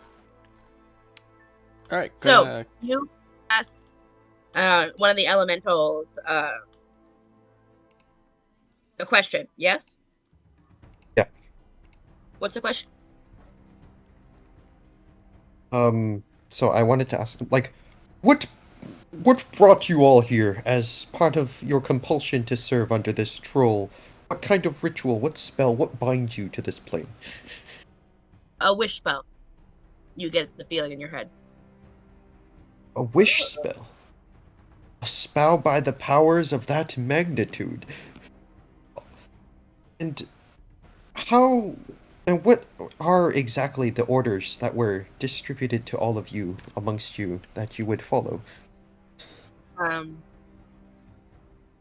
Not to attack you intruders. I see. And is there a particular reason that you were binded to the service aside from the wish spell? Any particular lingering personal problems or anything? Uh, no. You have a feeling that these elementals are at a very low level of consciousness. Okay. So, like, more like a summon. They're just a summon. They're not, like, Yeah, related to anything, right? exactly. I see. What's behind that door? I'm gonna point to the door in the far north. What door? It's the weird thingamajig That's not a crevice thing. that's a Far lava flow. north. Oh, that's lava. Whoops. Never mind. I thought that was a door. Um. Well, I see. Well, I suppose our conversations have been brief yet fruitful. Thank you. He nods at you. Yep. Um, okay.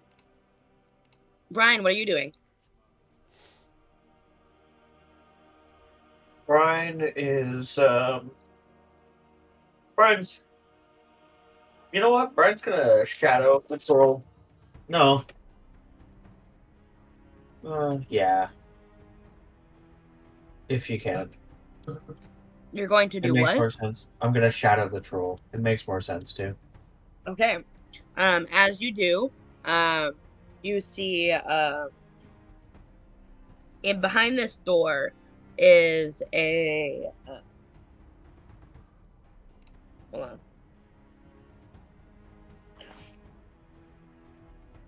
Uh, a hazy light fills this room by, and you see a billowing forge, uh, fed by lava, and flanked, of course, by a couple of anvils, um, and a quench bucket, tool racks, the like. Um, in the center of the room, uh, mounted in a wooden frame is a bulky construction that resembles a small iron golem. In the place of its Okay. head, the face of a young woman emerges from its neck, scrunched into an expression of bored annoyance. Flanking the young woman are two towering elementals of stone and fire that clutch those long spears wreathed by flame. There are also three were-rats who had been previously hammering on the anvils. But as Ma uh, opens the room and begins the conversation, have all since stopped and watched. My love, my soon-to-be wife, I have finished the meal as requested, and I believe it is now your turn, he says, clearly trying to be suave. Um, Isla, Isla says, Isla says, you're a delusional buffoon. Uh, I wouldn't eat anything if you forced me. I hope it tasted so bad that it made your mouth bleed. Damn. You He can see that really does not like her. straining, uh, and is running out of insults.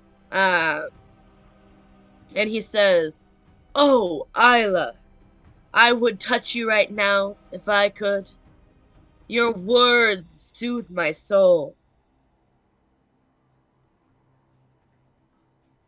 Such vitriol." he says, kind of pausing, looking around like people should be impressed that he used the word vitriol. And Doesn't even know what the word I was gonna vitriol say I'm means. impressed that he knows what the word vitriol is. Yeah, that's why he wants us to be impressed. The other were-rats in the room give a nice little clap.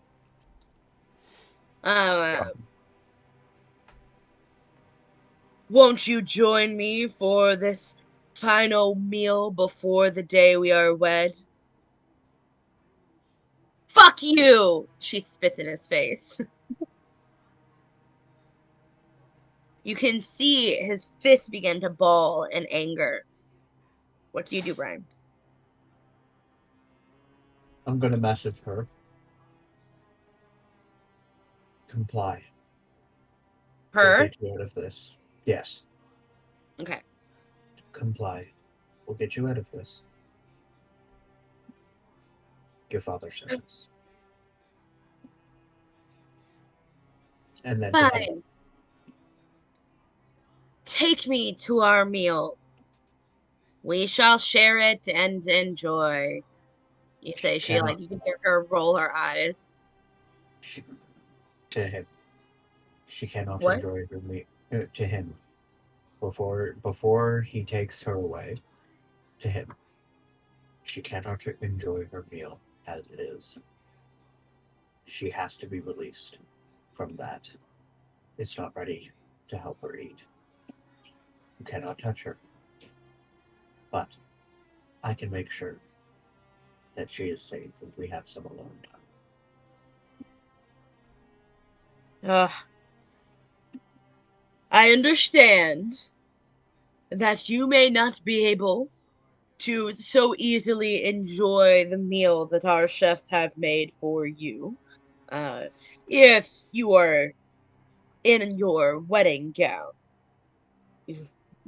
gesturing to her suit of iron.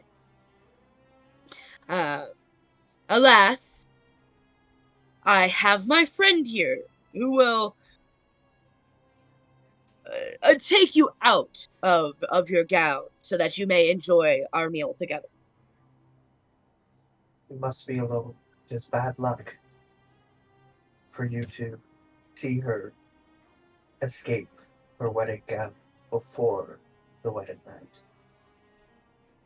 Ah, I see. Well, alas, I will let them in, and I will meet you, my dear.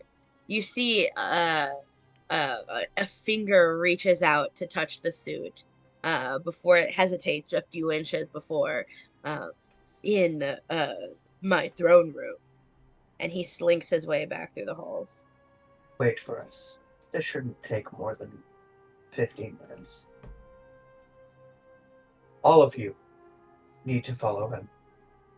This is quite precise. You wouldn't want to infuriate your lord. Um, uh, okay. And they begin to make their way out of the room.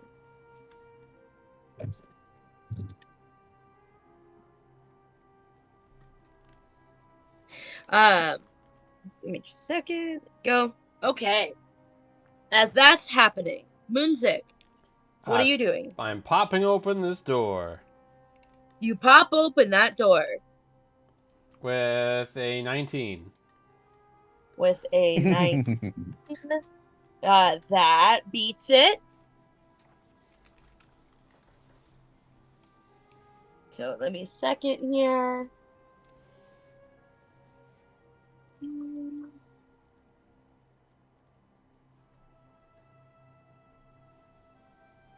Okay.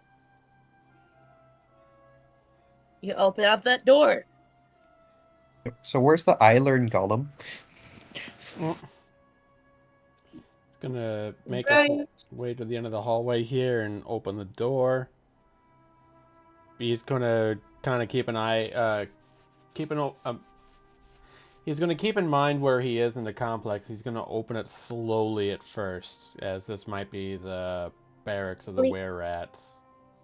Being sneaky. Yeah. Roll me a stealth. Stealth. That's a 31. Okay. With a 31, you crack open the door, and in front of you, you see a dozen werewats, relaxing, sleeping, drinking, drinking a lot. Holy crap, they're drinking tons. They are shit-faced right now. Do any of them seem to be at all like noticing their surroundings at all? Uh, this one probably has the best vantage point and is kind of the one who's leaning up against the wall, and the crates just kind of smoking a cigarette, taking a sip of booze. He could be the one to see you most easily, but um, he is having a conversation.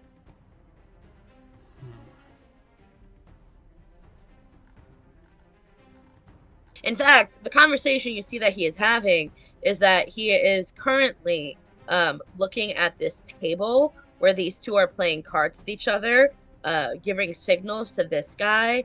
Uh, If you're pinging, uh, I'm not seeing your pings at all. Here.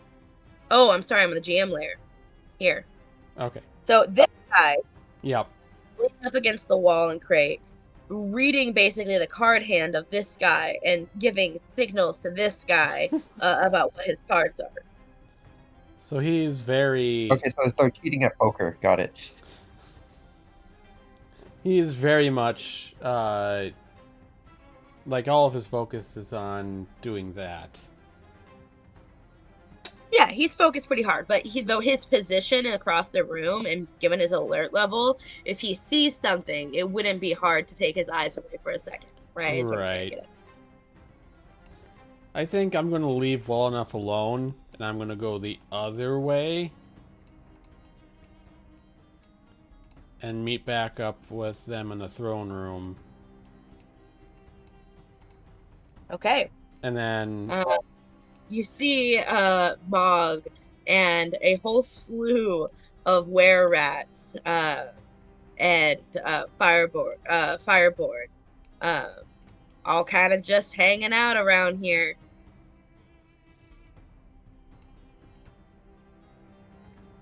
just going to make my way across. I'm gonna say shit. You're just like sneak on by. You give it a Yep. little court nod. Then he'll just kind of start setting up charges in the kitchen, one again in the torture chamber. And what was the other location? Was it the barracks? 3. It was just those 3. Yep. Perfect. Okay. So you are looking at Isla Finch. Or Finch, excuse me. And I'm simply going to take her and go up the trapdoor Yep. while they wait for us for 15 minutes with 10-minute charges going on. Has my father sent you? It's certainly about time. Though I'll have you know that I've got things sorted out just fine on my own. I'm clapping a hand over her mouth. Be quiet. We will talk after. She gives you a nod under your hand. Hand leaves her mouth. We're going to go up the trapdoor. As Okay. Moonzik and Edward emerges. I want to make it very clear. She can't move herself in here. She's like on a wood thing that looks like it's got some sort of wheels or something on it that you can wheel around. Can I take her out of it? You can try to take her out of it. Wait, I can. You can So dimension door. nearby, I can dimension door her all the way to the griffins. Yeah, just do that. We'll worry about it after. Yeah. Yeah, basically. explicitly leaving out the yeah, I would say that works. Right. Well, I guess we should get you out of here then. I'll see you on the other side. I'm gonna wave to them, And I'm going to cast Dimension Door, targeting Isla, and we're both going to go to the Griffins. We are gonna sneak out. Get to the I'm passage going and to- run like hell. Yep. Get up the trapdoor. All Yep. right. You guys leave with Zaz in tow, who you have seen has since killed the person in that room. Oh yeah, of course. Zero questions. Oh, that's our Saz. You know, our murderous were-rat. And you guys make your way out. That cost us 3 charges. Yeah. Yeah. Yeah. As Moonsick, as Fernando emerges from the trapdoor, she spots Island. He says, "A pleasure to make your acquaintance. Once we get you free, would you like to ride on my griffin back to your father's estate?" Roll me a persuasion check. Suave. Brian is just going to give her 2 thumbs up behind Moonsick. 14. Advantage? Advantage? Yeah, with advantage, it's a thumbs up. Awesome. 23. 23. That's more like it. Yeah, I would be delighted. Thank you. What's your name? Fernando Suarez. Oh, hi, Fernando. Oh my god. Brian is wingman. I've never been on a griffin before. Well, Care to show how? of course. He can show you the world, shining, shivering splendor. Let's work to get her out of the contraption. Oh, I got it. Fernando is Aladdin, Edward is the genie, and then Brian can be the monkey, Abu. You left like immediately from that area, right? Yeah. Oh, can we make a pit stop to like the dead body that Oh, I want to get as far away from anything that's going on here. Yep. So you see that there are 20 locks in total for on Isla's suit. She says to you, and I'm really grateful to have been left out of there, but I need to leave this suit, and I think you guys left the keys behind. It's really complicated. Complicated. My question is what circumstances aligned together to befell you upon this fate, in which you are trapped in some weird iron suit, in some sort of shotgun wedding with a giant troll who can cast wish for some reason? One, what's a shotgun? And two, for some reason I know enough to know that it's not a shotgun wedding. Well, it's not like I wanted to be there. He just took me away to replace his lost love, who he touches and exploded or something. Oh. He's very powerful. No, this is oddly relatable. You can see Edward just kind of like scratching his head. Well, really though, I'm a little worried that I'm going to be stuck in this suit forever. Relax. Let me... Wait, didn't Dimension Door teleport her out of the suit? It frees you from being restrained. It does. Right, teleportation frees you from being restrained. Okay. Doesn't Yeah. it? Yeah, she is no longer in the suit. Sorry, I missed that. So she's Okay. up there. Oh, Fernando. Yeah, I would love to ride your griffin. Oh my god. Careful, it could be a bumpy ride. Keep it PG-13, y'all. No. Don't worry. Peter here is very good at what he does. Yes, go sit on his Peter. Is Not Peter. any better. I mean, good thing you didn't name your griffin John or something like that. God Oh imagine. God. Or Willie or something. Now, seriously. We have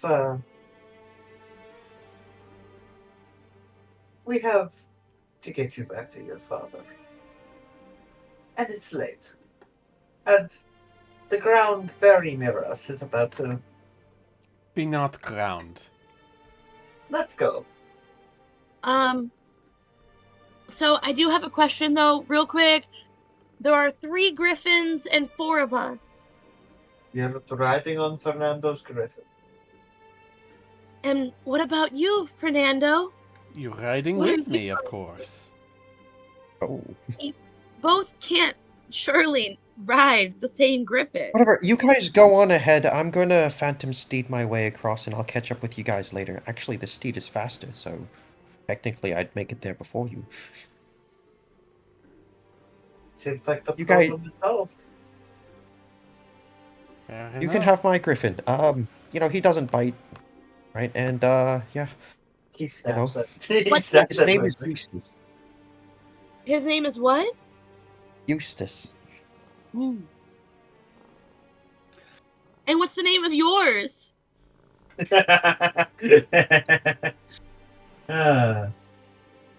Thunderbeak von Oppenheimer, Destroyer of Worlds. Thank you, Fernando, for letting me ride Peter. Of course. Thunderbeak preens when his full name is said. I love that. He responds to his full name and only his full name. No, Ride he off preens to his full name. Okay. as you start to get further away. You see, well, as you guys get ready to go, Zaz says, so I reckon that, that explosion's gonna be pretty big. Do you mind if I hitch a ride? I'm sorry. We only have so many That's rides. 4 people and 3 griffins. But here, she's going to hand him 2 potions. Run as fast as you can. If you get hurt, this should be able to pick you back up. We did say we'd go separate ways at the end, right? Yes, we certainly did. I didn't know you had griffins, though. Well, I mean, how else are we going to get out of these super deadly blast radius of this giant deadly black powder charge? 60 feet, you can run. He starts running. He's going to turn around and he's going to see the weirdest sight, which is that Edward does like the Mary Poppins umbrella and he's going to cast levitate on himself and he's going to have his mage hand. He doesn't see the mage hand because it's invisible, but he's going to just see the mage hand lifting his levitated body into the sky, flying off into the sunset with his quote-unquote genie powers. I love it. That's amazing. I We love all it. get on our griffins, fly off. all- Cool guys don't look at explosions. And an explosion it is. All right. I hope you guys had a wonderful adventure, had a lot of fun. We're gonna wrap things here. We're gonna do the conclusion where you meet with them and then start things off next time. Potentially. Any last minute hero points? Oh, I roll yes. to loot the body. Brian, please take a The dead hero scout. point for your persuasion of Mog. Very good. Y'all and Runesick, please take a hero point for thinking of poisoning and the epic cooking skills. All in all, you guys played fantastically. I am going to save this for one day when we're all hanging around itching for some D&D so that you guys can actually do the combat because it was intense and it was I absolutely would love to do that combat at some point. Yes. I am very glad Talked we out of it managed because to you were avoid in the it. murder house. That felt awesome. That felt very like we were walking a tightrope. You were. It was pretty cool. Bro, we were one missed command away from getting pulverized by a troll. I think we did a pretty okay job at avoiding death. Yeah. Alright, thank you all so much for watching today's session of Wilds of Wildemount. For those of you on YouTube, I do stream over on Twitch. Link is down below. Go check it out. Give me a follow. Whenever I do stream live, I do more than just D&D. I do Metroid Prime Randomizers and other things when I feel like it, when I have time. Also like, comment, subscribe, and share with your friends. Otherwise, thank you all so much for watching this video. We'll see you next time. Next week. Not next week, never mind. Eventually, Weeks from now. eventually Group A will be back up to bat. So, we'll see them there as well. Take care, everybody.